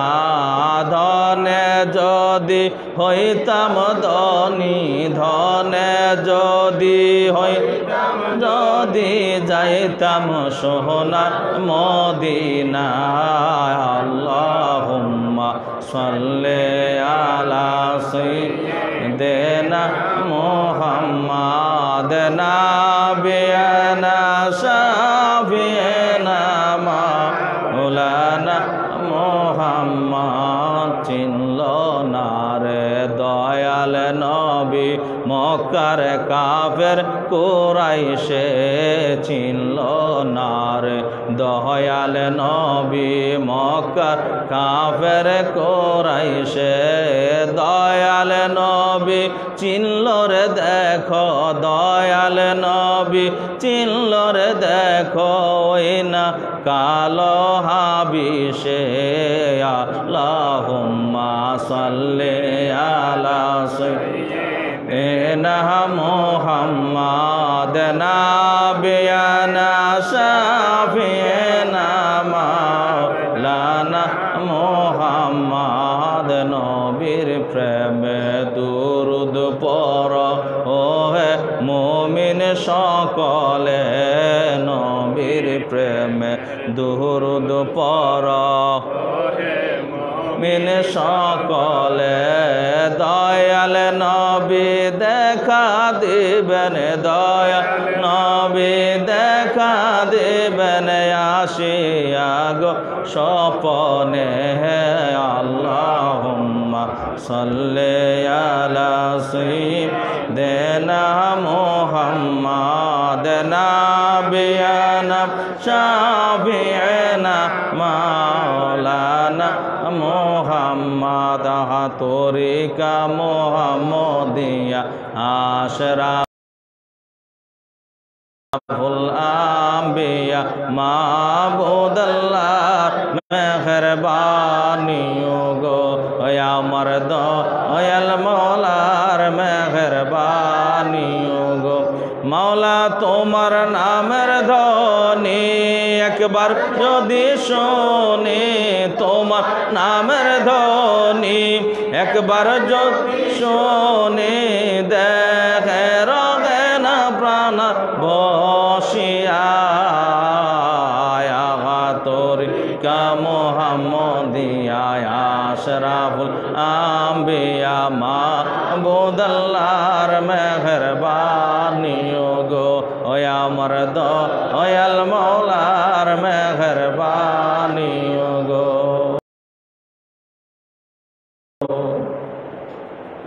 আমি গুনাহগার ভরসা তোমার আমি গুনাহগার ভরসা তোমার ডাকি বারে বারে ইয়া মুস্তাফা ডাকি বারে বারে ইয়া মুস্তাফা আউয়াল ইয়া হাদিয়ানে মুহাম্মদ সরদার নবী হাবিব আল্লাহর আউয়াল ইয়া হাদিয়ানে মুহাম্মদ সরদার নবী হাবিব আল্লাহর হাদিস কোরআনে ইশারা তোমার হাদিস কোরআনে ইশারা তোমার ডাকি বারে বারে ইয়া মুস্তাফা ডাকি বারে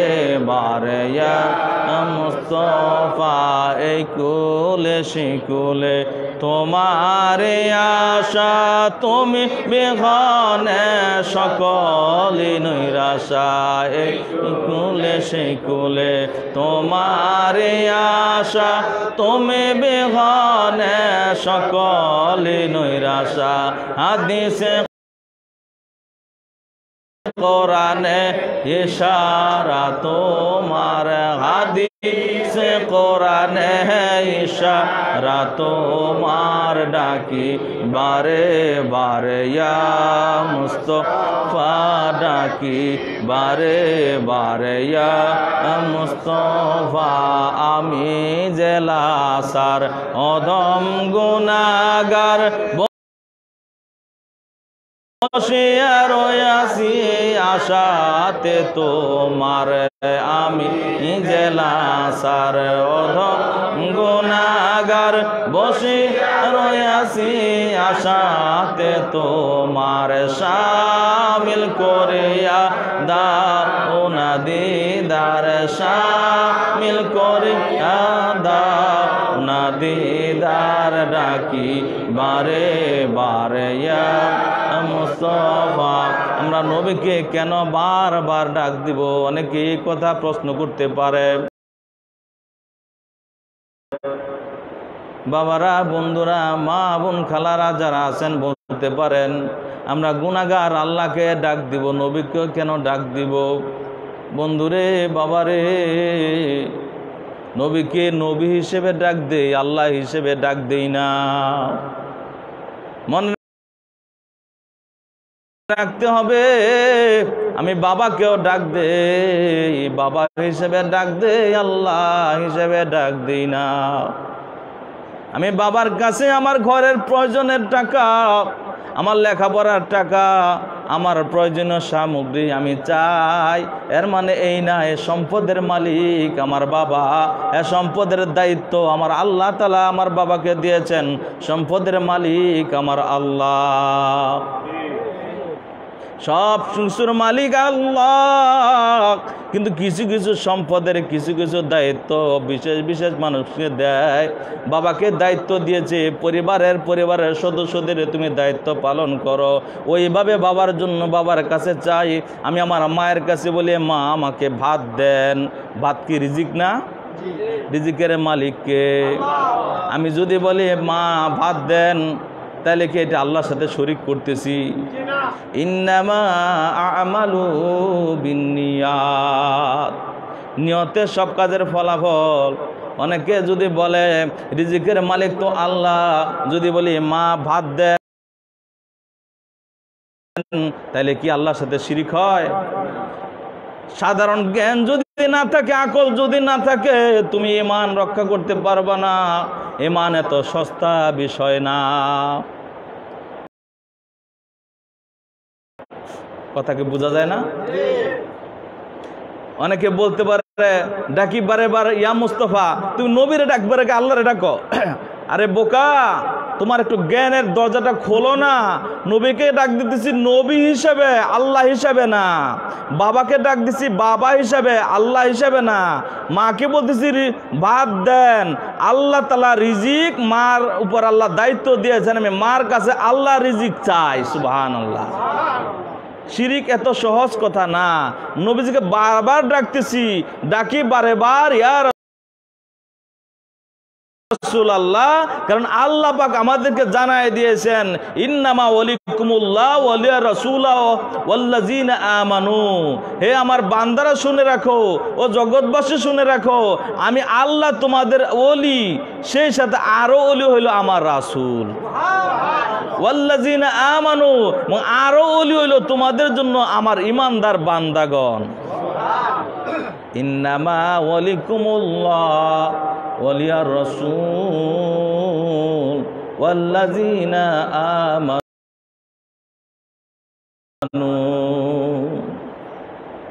আমরা নবীকে বারবার ডাকি, ইয়া রাসূলুল্লাহ, শাফাআতের সময় আপনি ছাড়া আমাদের আর কোনো গতি নাই।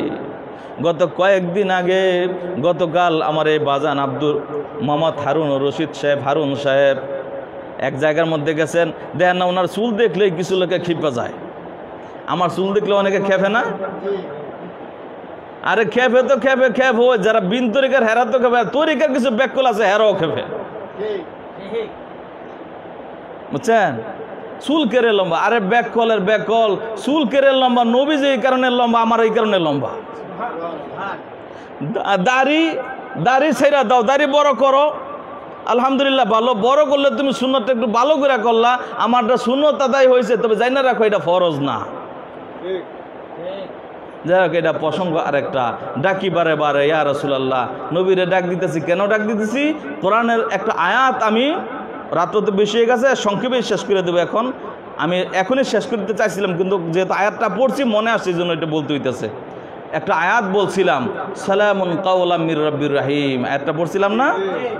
সালামুন কাওলাম মির রাব্বির রাহিম। পবিত্র কোরআনুল কারীমের মধ্যে 114টা সূরা আছে।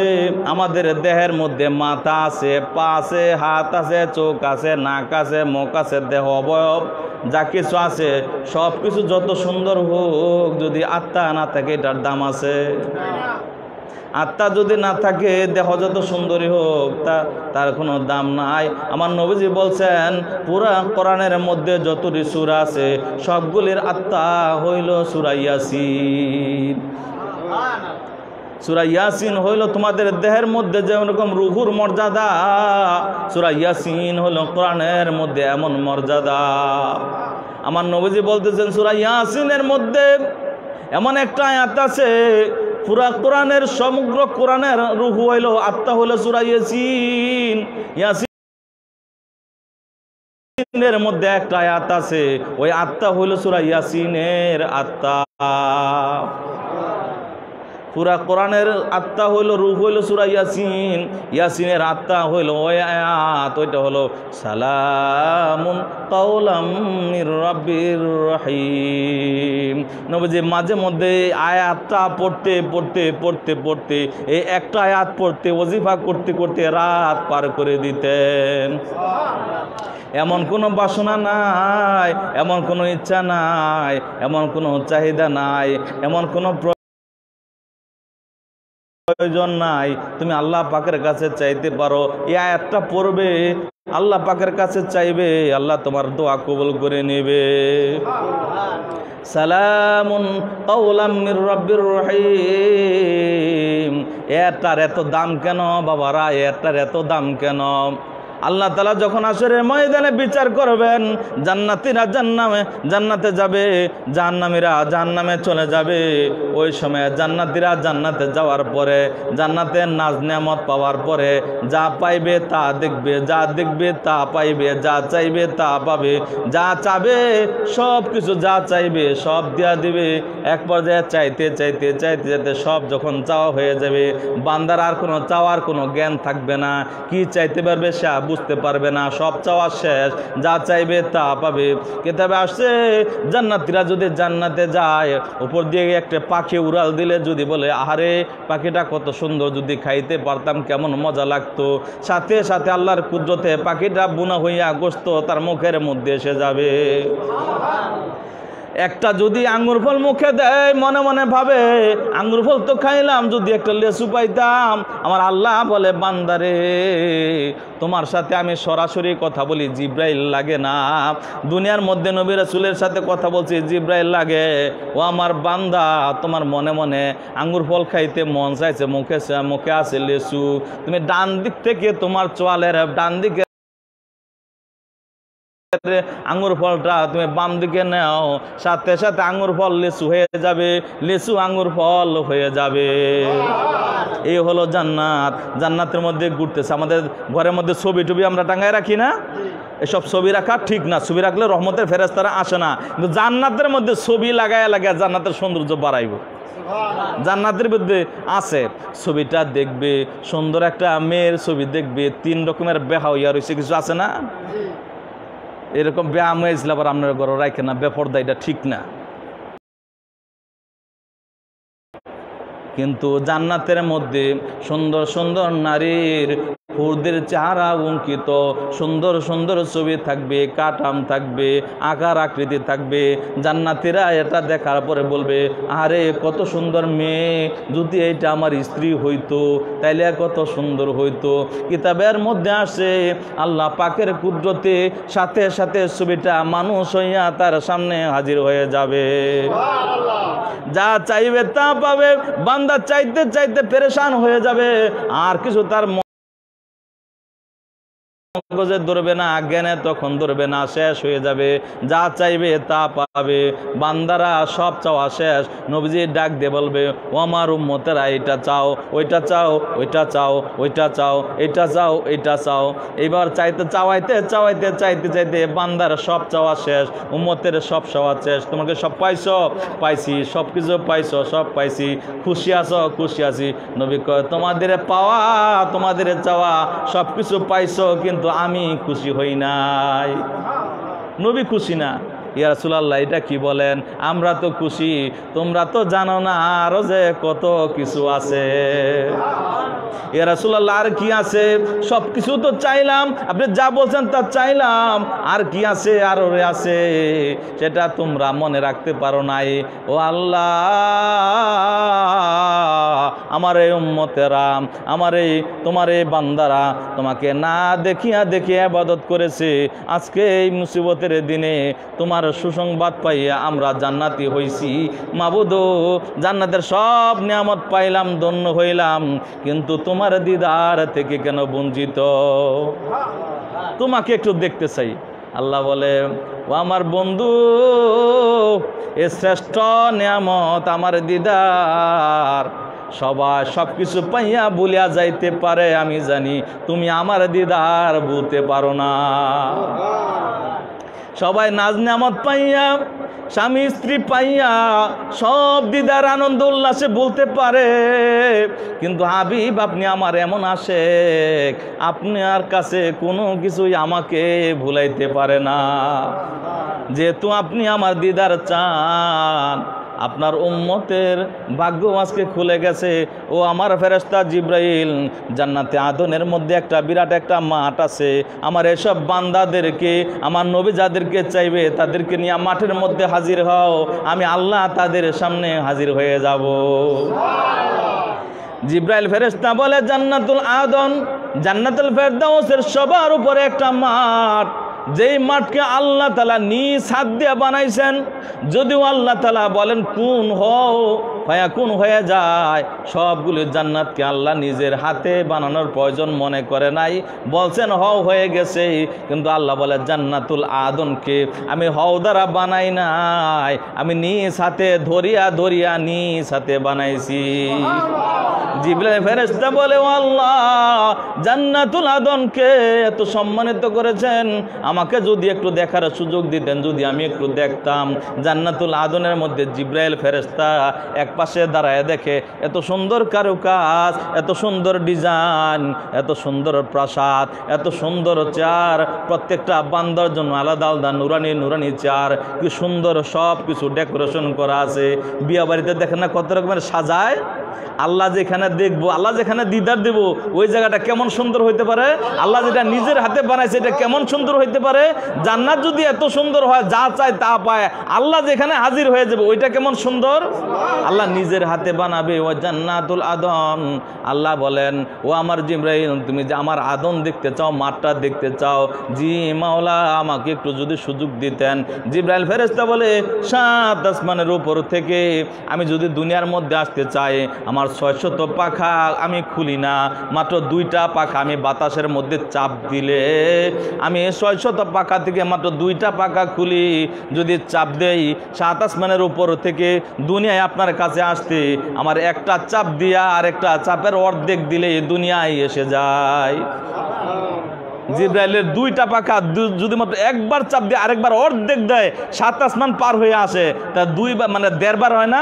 1.5 বার দিতে জিবরাইলের পাখাটা কতটুকু সময় লাগবে? একটা পাখি 2টা পাখা চাপ দিতে কতটুকু সময় লাগে? যে মৌমাছি আছে না, মৌমাছির পাখা আছে না, পাখা বাতাসের মধ্যে উড়াল দেয় না, মৌমাছির পাখা যখন উড়াল দেয়, বিজ্ঞান কম্পিউটারে পরীক্ষা করে দেখছে 1 সেকেন্ডে 250 বার পাখা লারে। মৌমাছির পাখা ফাঁকনাটা যে এটা 1 সেকেন্ডে 1 মিনিট না, 60 সেকেন্ডে 1 মিনিট, এই 1 সেকেন্ডে 250 বার পাখা নাড়ে মৌমাছি। তাহলে এইটার পাওয়ার যদি এত গতি হয়, জিবরাইলের গতিটা কেমন? জিবরাইল আলাইহিস সালামের 600 পাখা না, মাত্র 2টা পাখা একবার দিয়ে আরেকবার অর্ধেক দিলে 7 আসমান পার হইয়া জমিনে নবীজির কাছে এসে হাজির হয়ে যায়। সে জিবরাইল বলেন, আমি জান্নাতুল আদন দেখার জন্য, এত বিশাল একটা মাঠ, আমি আল্লাহ পাকের সৃষ্টি দেখার জন্য আমার লোভ হইল, অনুরোধ করলাম, আবেদন করলাম, আল্লাহ জন্য আদনটা একটু দেখায় দিতেন। তাই যদি হয়, যাও রে আমার জিবরাইল, জান্নাতুল আদন দেখার তোমার স্বাদ জাগছে, তুমি এখানে গিয়া উড়াল দাও। জিবরাইল বলেন, আমার মন আবেগ নিয়া 600 পাখা এক সমানে খুলে একটা উড়াল দিলাম। 100 মণ উড়াল দেওয়ার পরে একদিন নয়, 2 দিন নয়, 1 সপ্তাহ নয়, 2 সপ্তাহ নয়, 1 মাস নয়, 1 বছর নয়, 12 বছর নয়, 1 যুগ নয়, 2 যুগ নয়, 1 বছর নয়, 70,000 বছর আমি উড়াল দিয়া দিতে দিতে যাইতে যাইতে যাইতে যাইতে জান্নাতুল আদনের শেষ খুঁজে পেলাম না। এত বিশাল জান্নাত, 600 পাখা দিয়া জিব্রাইল উড়াল দিলে 70,000 বছর উড়াল দেওয়ার পরও মাঠ শেষ দেখে না। আমার আল্লাহ বলেন, হাবিব আমার বন্ধুদেরকে লইয়া, আমার বান্দাদেরকে সাথে লইয়া আমার দিদারের জন্য জান্নাতুল আদনে হাজির হয়ে যাও। জান্নাতুল আদনের মধ্যে যাওয়ার পরে এটা আরেকটা জগৎ। কোথায় ছিলাম? জান্নাত। এটা কেমন জান্নাত? ওইখানে আসার পরে মাঠ দেখার পরে জান্নাতের কথা ভুলে যাবে। মাঠের সৌন্দর্য দেখা জান্নাত ভুলে গেছে। এবার আল্লাহ পাকের সব বান্দারা যখন অপেক্ষা আল্লাহকে দেখবে, আল্লাহ কেমন, এইবার আল্লাহকে দেখব। ও আমার আল্লাহ, আপনাকে না দেখিয়া দেখে ইবাদত করছি, আল্লাহ আপনাকে একটু দেখতে চাই, পাগলের মতো চাতকের মতো তাকায় রইল। আল্লাহ পাক ফেরেশতাদের ডাক দিয়ে বলবে, আমার বান্দারা আমার অপেক্ষায় আছে, আমার বান্দাদের অপেক্ষায় আমি আল্লাহ তাআলা হাজির আছি। ফেরেশতারা রে, আমার সামনে থেকে পর্দা সরাও। আজকে আমি পর্দা সরাইয়া আমার নিজ খাস সুরত তাদের দেখায় দিব। পর্দা যখন সরাই দিল, মানুষগুলি একটা পলকে তাকায় থাকবে। তাকায় থাকতে থাকতে থাকতে থাকতে থাকতে থাকতে থাকতে হাজার হাজার বছর পার হয়ে যাবে, লক্ষ লক্ষ বছর পার হয়ে যাবে। সীমাহীন সময়, আল্লাহ জানে কতটুকু সময় পার হয়ে যাবে। হঠাৎ করে একটা আওয়াজ শুনবে। দুনিয়ার মধ্যে আমরা একজনের সঙ্গে আরেকজনের সাক্ষাৎ দিলে সালাম দিই না, আসসালামু আলাইকুম। আচ্ছা বলেন তো, গরিবে নেয় না দুনিয়া দান করে কেটা যায়? ধনী হাই দেয় না? নবীজি সাল্লাল্লাহু আলাইহি সাল্লাম হয়েছেন আল্লাহ পাকের দয়াতে সবার উপরে ধনী। নবীজি সবাইরে সালাম দিতেন, ছোট বড় সবাইকে। আর এই মুহূর্তে আল্লাহ তাআলা যখন নবীজির সামনে হাজির হয়েছেন, এইখানে ধনী কে? আল্লাহ ধনী না? আল্লাহ বলেন যে বড় সে দেয়। নবীজি বলেন নিশ্চয় উপরের হাত যায় দেয়, নিচের হাত যায় নেয়, নিচের হাত অপেক্ষা উপরের হাত তোমাদের জন্য উত্তম। আল্লাহ বলেন আমার বান্দারা, আমার বন্ধুরা, তোমাদের জন্যে আমি আল্লাহ তাআলা আজকে সালাম দিলাম, সালামুন কাওলাম মির রাব্বির রহিম। এই আয়াতটা, এই সালামটা স্বয়ং আল্লাহ দিবে সবাইকে। সালামুন কাওলাম মির রাব্বির রহিম। বলেন তো, আল্লাহ যদি সালাম দেয় এর চেয়ে দামি আর কিছু আছে? ওই দিন দিবে জান্নাতীদেরকে, ওই সুসংবাদপ্রাপ্ত ওই ভাগ্যবান মানুষদেরকে আল্লাহ তাআলা বলবেন সালামুন কাওলাম মির রাব্বির রহিম। এটার খুবই ফজিলত। এটার ফজিলত যদি বর্ণনা করতে যাই, আমার মতো জ্ঞানহীন, বিদ্যা বুদ্ধিহীন, এত অল্প জ্ঞানের মানুষও আর অনেক অনেক সময় পার হয়ে সময় দরকার। এতের ফজিলত, এদের মর্যাদা, এতের রহস্য, এতের হরফে হরফে, সিন লাম মিম, এগুলি হরফে হরফে রহস্য আছে। আল্লাহ পাক ওই দিন সচিত্র প্রতিবেদন দেখাইবেন প্রত্যেকটা অক্ষরে অক্ষরে। ওই অক্ষর দিয়ে কি আছে, ওই অক্ষর দিয়ে কি মাকাম আছে, ওই অক্ষর দিয়ে কি জগৎ আছে, ওইখানে কি আছে, এগুলি রহস্য আল্লাহ পাক দান করবেন। এটা শুধুই একটা শব্দ না, শুধুই একটা লাইন না, এগুলি অনেক কিছু বুঝার আছে, অনেক কিছু জানার আছে। ওই দিন যখন সালাম দিলবেন সালামুন কাওলাম মির রাব্বির রহিম, সবাই যখন শান্তি শান্তি শান্তি আর শান্তি। আল্লাহ পাক রব তিনি আমাদের জন্য সালাম দিবেন। ফেরেশতাদের বলবেন, ফেরেশতারা আমার বান্দারা আমাকে দেখার বাসনা করছে, আজকে তারা দেখছে, দেখা হয়েছে, এবার পর্দাটা লাগাই দাও। সুবহানাল্লাহ। পর্দাটা লাগাই দিলে মানুষ পাগল হয়ে যাবে। হায় হায়, আল্লাহ মাত্র আসলেন আর গেলেন। আমার আল্লাহ বলেন, পর্দার ভিতর থেকে বলেন, আমার জাতের কসম করে বলি, ও আমার বান্দারা, ও আমার বন্ধুরা, ও আমার উপস্থিত আশিকেরা, শুনে রাখো, আল্লাহর কসম, আমার কসম করে বলি, তোমাদের সামনে আমি 8 লক্ষ বছর ব্যাপী দেখা দিয়েছি।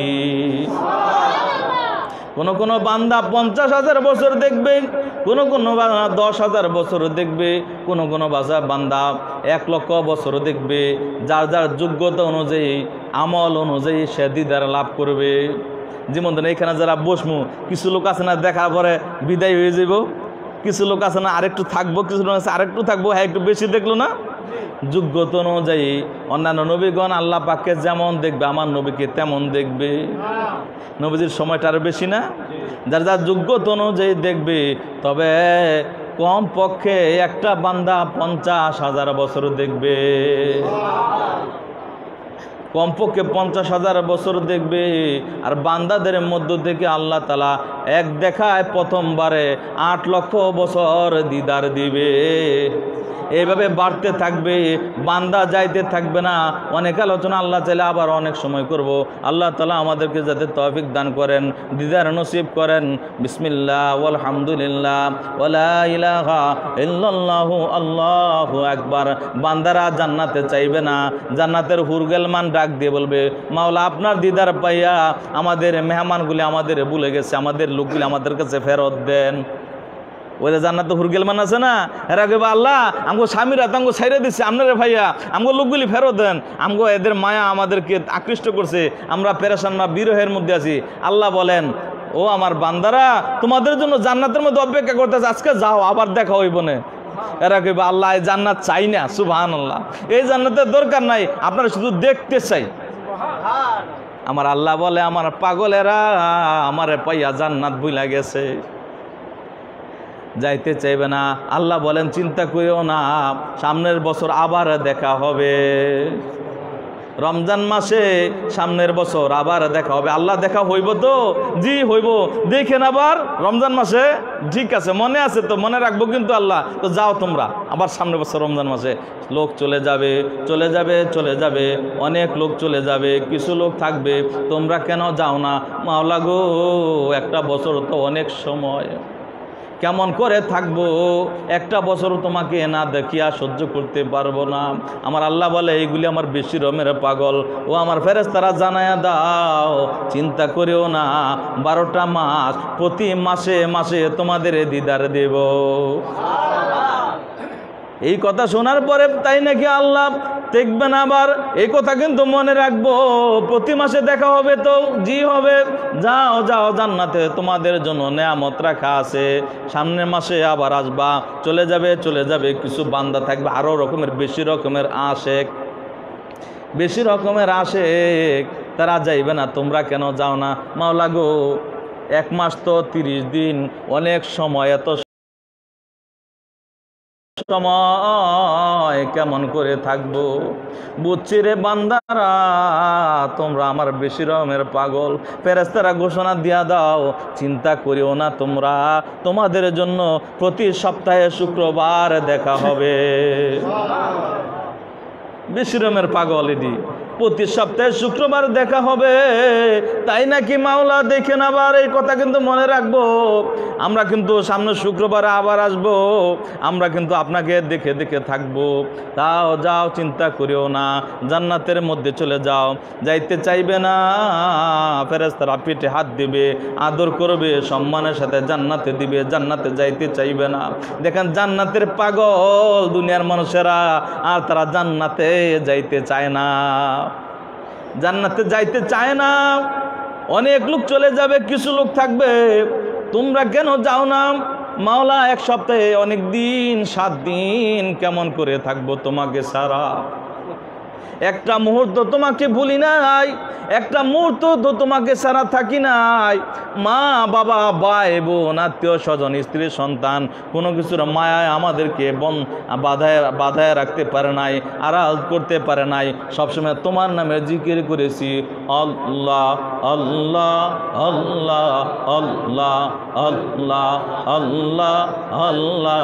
রাজ্জাক বলে ডাক দেই নাই, রাজ্জাক বলে ডাক দিলে তুমি রিজিক দিবা, খাইতে সময় লাগবো, এ সময়টা আমি কার জন্য খরচ করব? আল্লাহ আমার রিজিক আমি আমার দরকার নাই।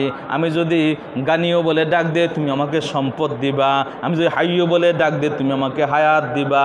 আমি কোনো কিছু ডাকি নাই, আমার রিজিকের দায়িত্ব, আমার হায়াতের দায়িত্ব, আমার সুস্থতার দায়িত্ব, আমার কোনো নেয়ামতের দরকার নাই। আমি তোমার নাম জপবো, এটাই আমার সবচেয়ে বড় নেয়ামত। তোমার জাত, তোমার ভালোবাসা, এটা আমার সবচেয়ে বড় নেয়ামত। মালা একটা মুহূর্ত তোমাকে ছাড়া থাকি নাই, তারপরও তুমি আমাকে রিজিক দিয়েছো, হায়াত দিয়েছো, নেয়ামত দিয়েছো, সব কিছুর মধ্যে তুমি আমাকে পরিপূর্ণ রাখছো গো মাওলা।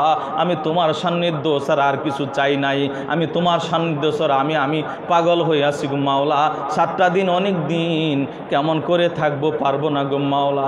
আমার আল্লাহ নবীকে ডাক দেব, হাবিব ও আমার হাবিব, ওই আমার আশেক বান্দাদের জন্য তুমি জানায়া দাও, তারা যেরকম আমার ছাড়া থাকতে পারে না। আমি ওয়াদা দিয়েছিলাম আপনার কাছে, আল মারউ মান হাব্বা, যে যাকে ভালোবাসবে সে তার সাথে থাকবে। তাদেরকে আপনি জানায়া দেন, আমার আরশে আজিমের চতুর্দিকে তাদের জায়গা করে দিলাম। আমার কাবা ঘরে যেরকম হাজিরা তোয়াফ করে, এ সমস্ত বান্দারা আমার বন্ধুরা সবসময় আমার আরশে আজিমের চতুর্দিকে তোয়াফ করবে, আর সবসময় তারা আমার কাছে থাকবে আর জিকির করবে, আল্লাহু আল্লাহ আল্লাহু আল্লাহ আল্লাহু আল্লাহ আল্লাহু আল্লাহ আল্লাহু আল্লাহ আল্লাহু আল্লাহ। আমার নবীজি বলেন, যখন আমি আল্লাহ পাকের আরশে আজিমের কাছে গেলাম, মেরাজের ঘটনা, আমার আল্লাহর আরশে আজিমের চতুর্দিকে আমি দেখতে পেলাম অসংখ্য অগণিত নূরের বাতি তোয়াফ করতেছে আল্লাহ পাকের আরশে আজিমের চতুর্দিকে। আর দেখলাম একটা বাতি যদি আরেকটা বাতির বরাবর মুখামুখি হয়ে যায়, তারা বলতো আল্লাহু আকবার আল্লাহু আকবার আল্লাহু আকবার আল্লাহু আকবার। ও দুনিয়ার মানুষেরা আছে, দেখো তোমরা জিকির বন্ধ করতে চাও, আল্লাহর বান্দারা দুনিয়ায় তো জিকির করে তো করবেই, জান্নাত তো করবে, আল্লাহর আরশে আজিমের চতুর্দিকে পর্যন্ত জিকির চলতেছে। যারা আল্লাহর আশেক তারা হায়াতের চিন্তা করে না, জীবন মৃত্যুর চিন্তা করে না, রিজিকের চিন্তা করে না, ধন সম্পদের চিন্তা করে না, আল্লাহর মধুর কালাম নাম শুধু জপে।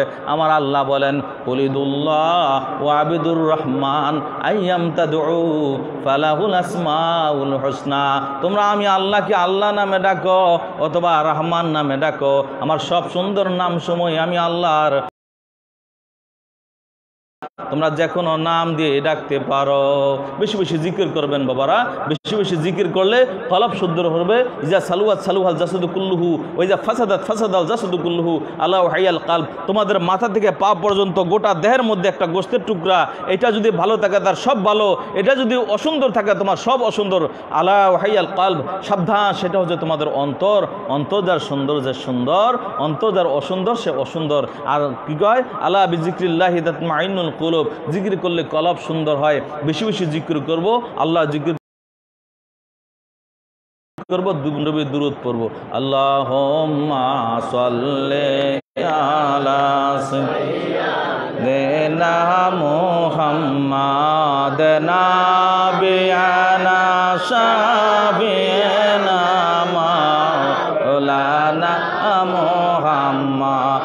জিকির কর জিকির কর আল্লাহর জিকির কর না, জিকির কর জিকির কর জিকির কর না। আল্লাহর জিকির না করিলে কলব জিন্দা হবে না। আল্লাহুম্মা সাল্লি আলা সাইয়্যিদিনা মুহাম্মাদ নাবিয়ানা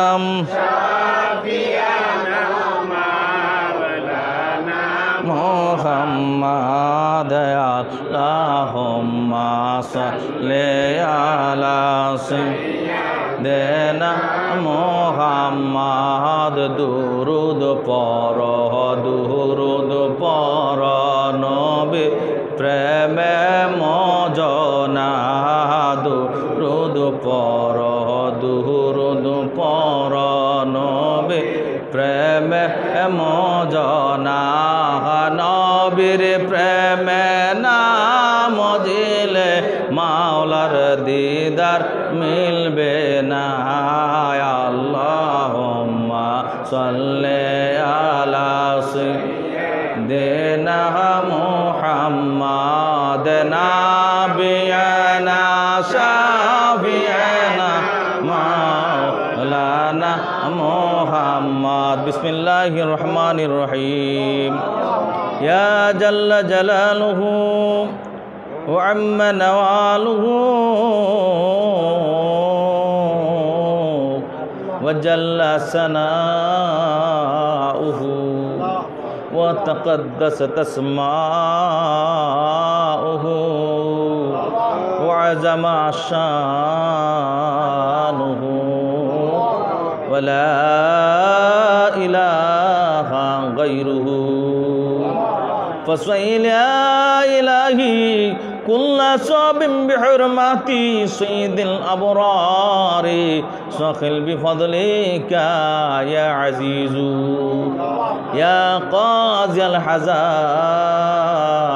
يا كافي المحمات يا دافي البليات يا مجيب الدعوات يا رفيع الدرجات يا حلل المشكلات يا غوث أغثنا مددني إنا لله وإنا إليه راجعون لا إله إلا أنت سبحانك إني كنت من الظالمين سلام قولا من رب رحيم سلام قولا من رب رحيم سلام قولا من رب رحيم سلام قولا من رب رحيم يا حي يا قيوم برحمتك نستغيث يا الجلال والإكرام يا محب المساكين ربنا تقبل منا إنك أنت السميع العليم رب اغفر لي ولوالدي وللمؤمنين يوم يقوم الحساب رب ارحمهما كما ربياني صغيرا وقل رب ارحمهما كما ربياني صغيرا رب ارحمهما كما ربياني صغيرا মাবুদু আমরা গুনাহগারের দল আমরা মিসকিনের দল আমরা হতভাগার দল আমরা নাদানের দল মাবুদু তাই বলে তুমি আমাদের উপর রাগ করিও না মাবুদু তাকে দেখো তোমার প্রিয় হাবিবের শান তোমার হাবিবের মান যা তুমি বুলন্দ করেছো আমাদের নাদান তুচ্ছ জবান দিয়ে আপনার হাবিবের নাম আমরা প্রকাশ জারি করতেছি ও মাওলা জাহিলিয়াত যুগের ওই ওমর যদি আপনার বন্ধুর নাম লইয়া আজকে সর্বজাহানে ধন্য হইতে পারে ও মাওলা খালিদ বিন ওয়ালিদের হিংস্রতা যদি আপনার হাবিবের সান্নিধ্যে আসিয়া কোমল হইয়া দিনের খাদেম হইয়া দিনের বাতি হইতে পারে ও মাওলা আমরা গুনাহগার গোলাম সেই নবীর উম্মত দুরূদ পড়ি গো মাওলা ও মাওলা तमाम अम्बिया आजमाइन जे नबीर नाम लइया धन्य मने करे ओ मौला इमाम हासान हुसैनेर नानार उपरे अपनी जे रहमत दान करेছেন মা খাতুন জান্নাত ফাতিমাত জোহরা রাদিয়াল্লাহু আনহার আব্বা আল্লাহ আমাদের জন্য রহমতের নবী বানাইছেন এই জামানার আবু বকরের নবীর আপনি আমাদের সাথী বানাইছেন, ওমর রাদিয়াল্লাহু আনহুর বন্ধুর আমাদেরকে আপনি উম্মত বানাইছেন। ও মাওলা আলী কারামাল্লাহু ওয়াজহু যে নবীর উম্মত, সেই নবীর উম্মত আপনি আমাদের বানাইছেন। ওসমান গনি জিন্নুরান রাদিয়াল্লাহু আনহুর মতো এমন মহান সাহাবী যে নবীর উম্মত, সেই নবীর উম্মত আপনি আমাদের বানাইছেন। বড় বীর মহিউদ্দিন আব্দুল কাদের জিলানী, খাজা গরিব নাজমুদ্দিন চিশতি, শাহজালাল এমিনী হুজুর যে নবীকে নবী মানে, আমরাও সেই নবীকে নবী মানি। মাওলানা আব্দুল হান্নান আপনার বন্ধু, ও মাওলা যে নবীকে নবী মানে, আমরা সেই নবীকে নবী মানি গো মাওলা। আপনার হাবিবকে আমরা নবী মানি, আমাদের রহমত মানি গো মাওলা। আপনি আমাদের মালিক, আপনার বন্ধুর কাছ থেকে সুন্দর বাণী শুনে আমল করি। মেহেরবানি করে আপনি আমাদের মাফ করে দেন। যদি মাফ করে দেন তাহলে আপনার বন্ধুর চোখের পানি সার্থক হবে। আপনার বন্ধুর চোখের পানি সার্থক করার জন্য মাফ করেন। ও মাওলা, আপনি যদি আমাদের মাফ করে দেন, জিবরাইল আমিন ফেরেশতা খুশি হবে। আপনার মুকাররাবিন ফেরেশতা হাজার হাজার বার দিন রাত আমাদের নাজাতের আল্লাহ পয়গাম নিয়ে আপনার হাবিবের কাছে আসছে। বিভিন্ন সময় আপনার বন্ধুর পেরেশানি দূর করার জন্য, উম্মতের নাজাতের জন্য পরামর্শ দিয়েছে। এমন মহান পরামর্শদাতা ফেরেশতা জিবরাইল আমিন খুশি হবে যদি আপনি আমাদের মাফ করে দেন। মেহেরবানি করে তিনিদেরকে খুশি করানোর জন্য আমাদের মতো নাদান অযোগ্যদেরকে আপনি দয়া করে মাফ করেন। ইয়া হাইয়্যু ইয়া কাইয়্যুম বিরহমাতিকা নাস্তাগীস। আমাদের মধ্যে যারা মারা গেছেন মেহেরবানি করে মাফ করে দেন। বিশেষ করে গো মাওলা, আমাদের আওলাদ, আমাদের আমির হোসেন, আমাদের আক্তার, তিনিদের আম্মা মারা গেছে গত কয়েকদিন আগে। আল্লাহ, আমার সামনে মুমূর্ষ অবস্থায় আমার নবী বলে চিৎকার করতে আমি শুনেছি। আপনার হাবিবকে তিনি বলে এটা নাকি তিনির নবী। আপনার হাবিবকে তিনি বলে এটা নাকি তিনির নবী। এমন নবী প্রেমিক বান্দিকে আপনি মাফ করে দেন। আমি সাক্ষী দে সবার সামনে আপনার বন্ধুকে তিনি নবী হিসেবে মানে। গুনাহগার হইতে পারে ও মাওলা, কিন্তু আপনার নবীকে নবী হিসেবে মানে। আপনি আল্লাহ, এই কথাটা তিনি মানছে, আমি সাক্ষী দেই গো মাওলা।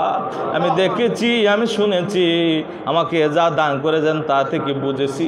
মেহেরবানি করে তিনিকে আপনি মাফ করে দেন। তিনি পরিবার পরিজনকে আপনি রহম করেন। বংশের মধ্যে আপনি, এই পরিবারের মধ্যে আপনি রহম নাজিল করেন গো মাওলা। আল্লাহ, খাস করে আজকে আমাদের আলী হোসেন সাহেব, তিনি শাশুড়ি মারা গেছেন।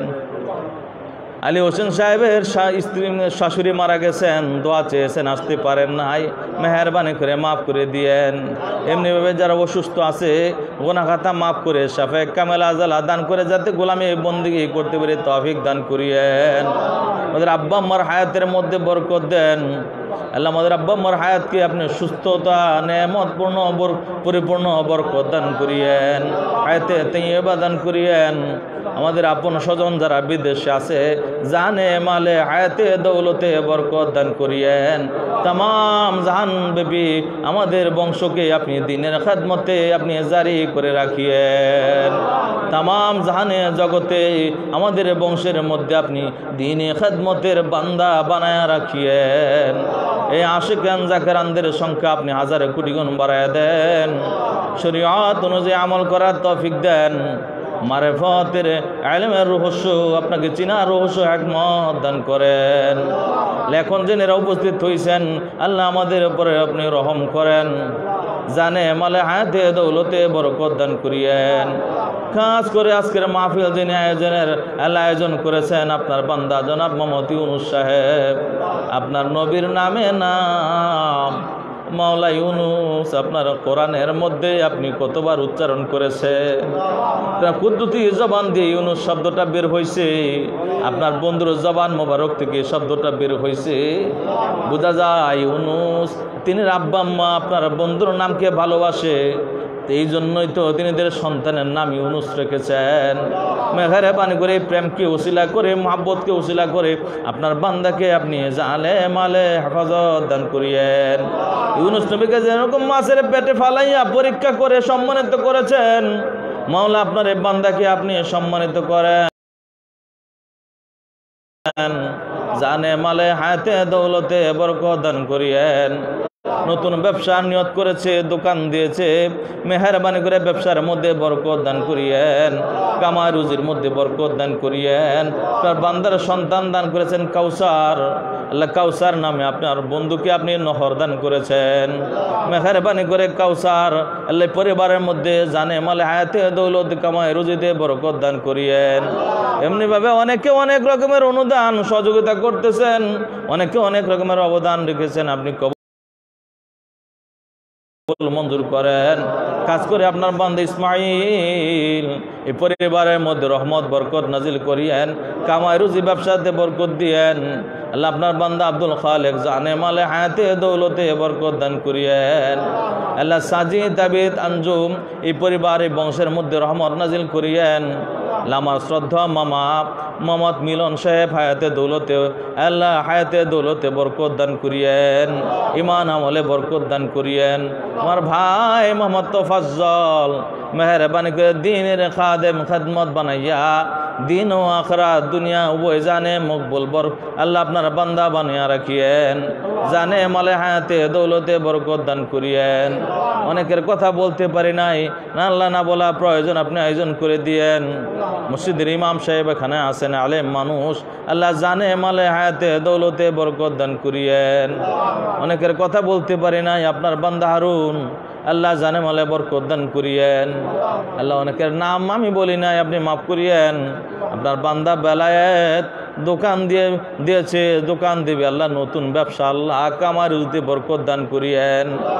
আজ আইলেন দেন কামাই রুজি বরকত দিয়েন, আল্লাহ কামাই রুজির মধ্যে বরকত দিয়া দিনের খাদেম বানায় দিয়েন। তিনিকে যারা সহযোগিতা করবে তাদের সামর্থ্য সচ্ছলতা দান করিয়েন।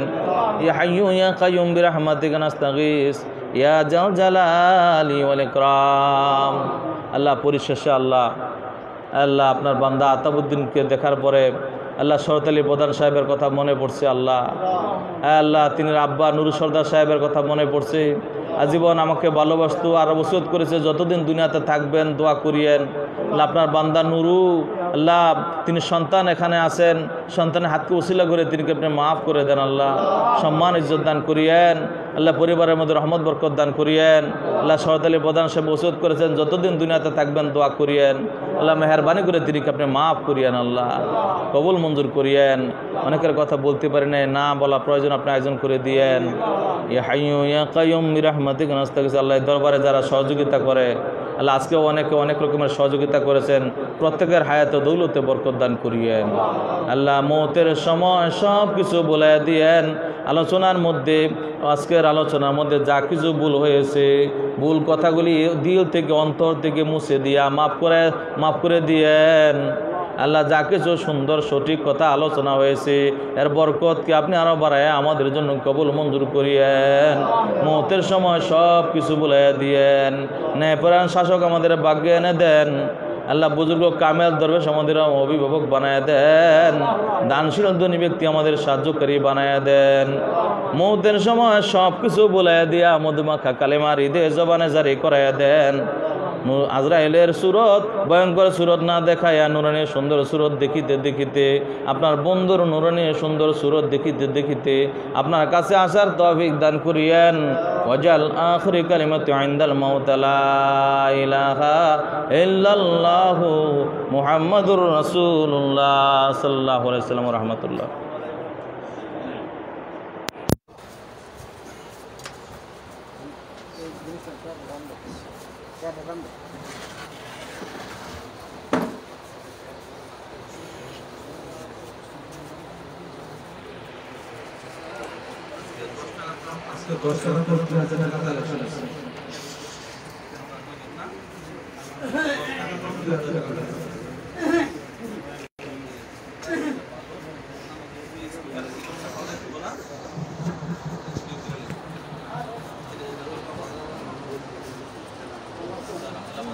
এখন 2000 টাকা, 3010 টাকা দিয়ে দেবো।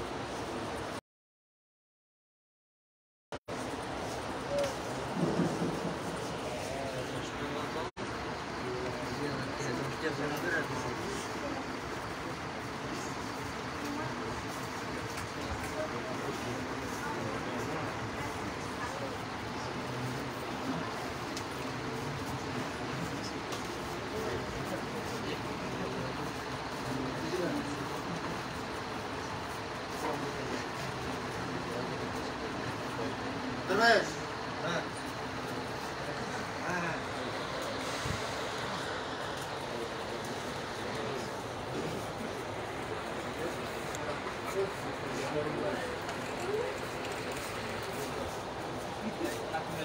তাড়াতাড়ি করেন, হ্যাঁ।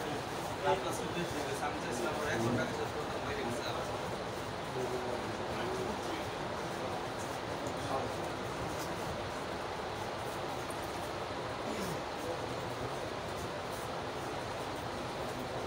মনে তো ছিল 10:30 টাকা ছিল তো 11:30 টাকা।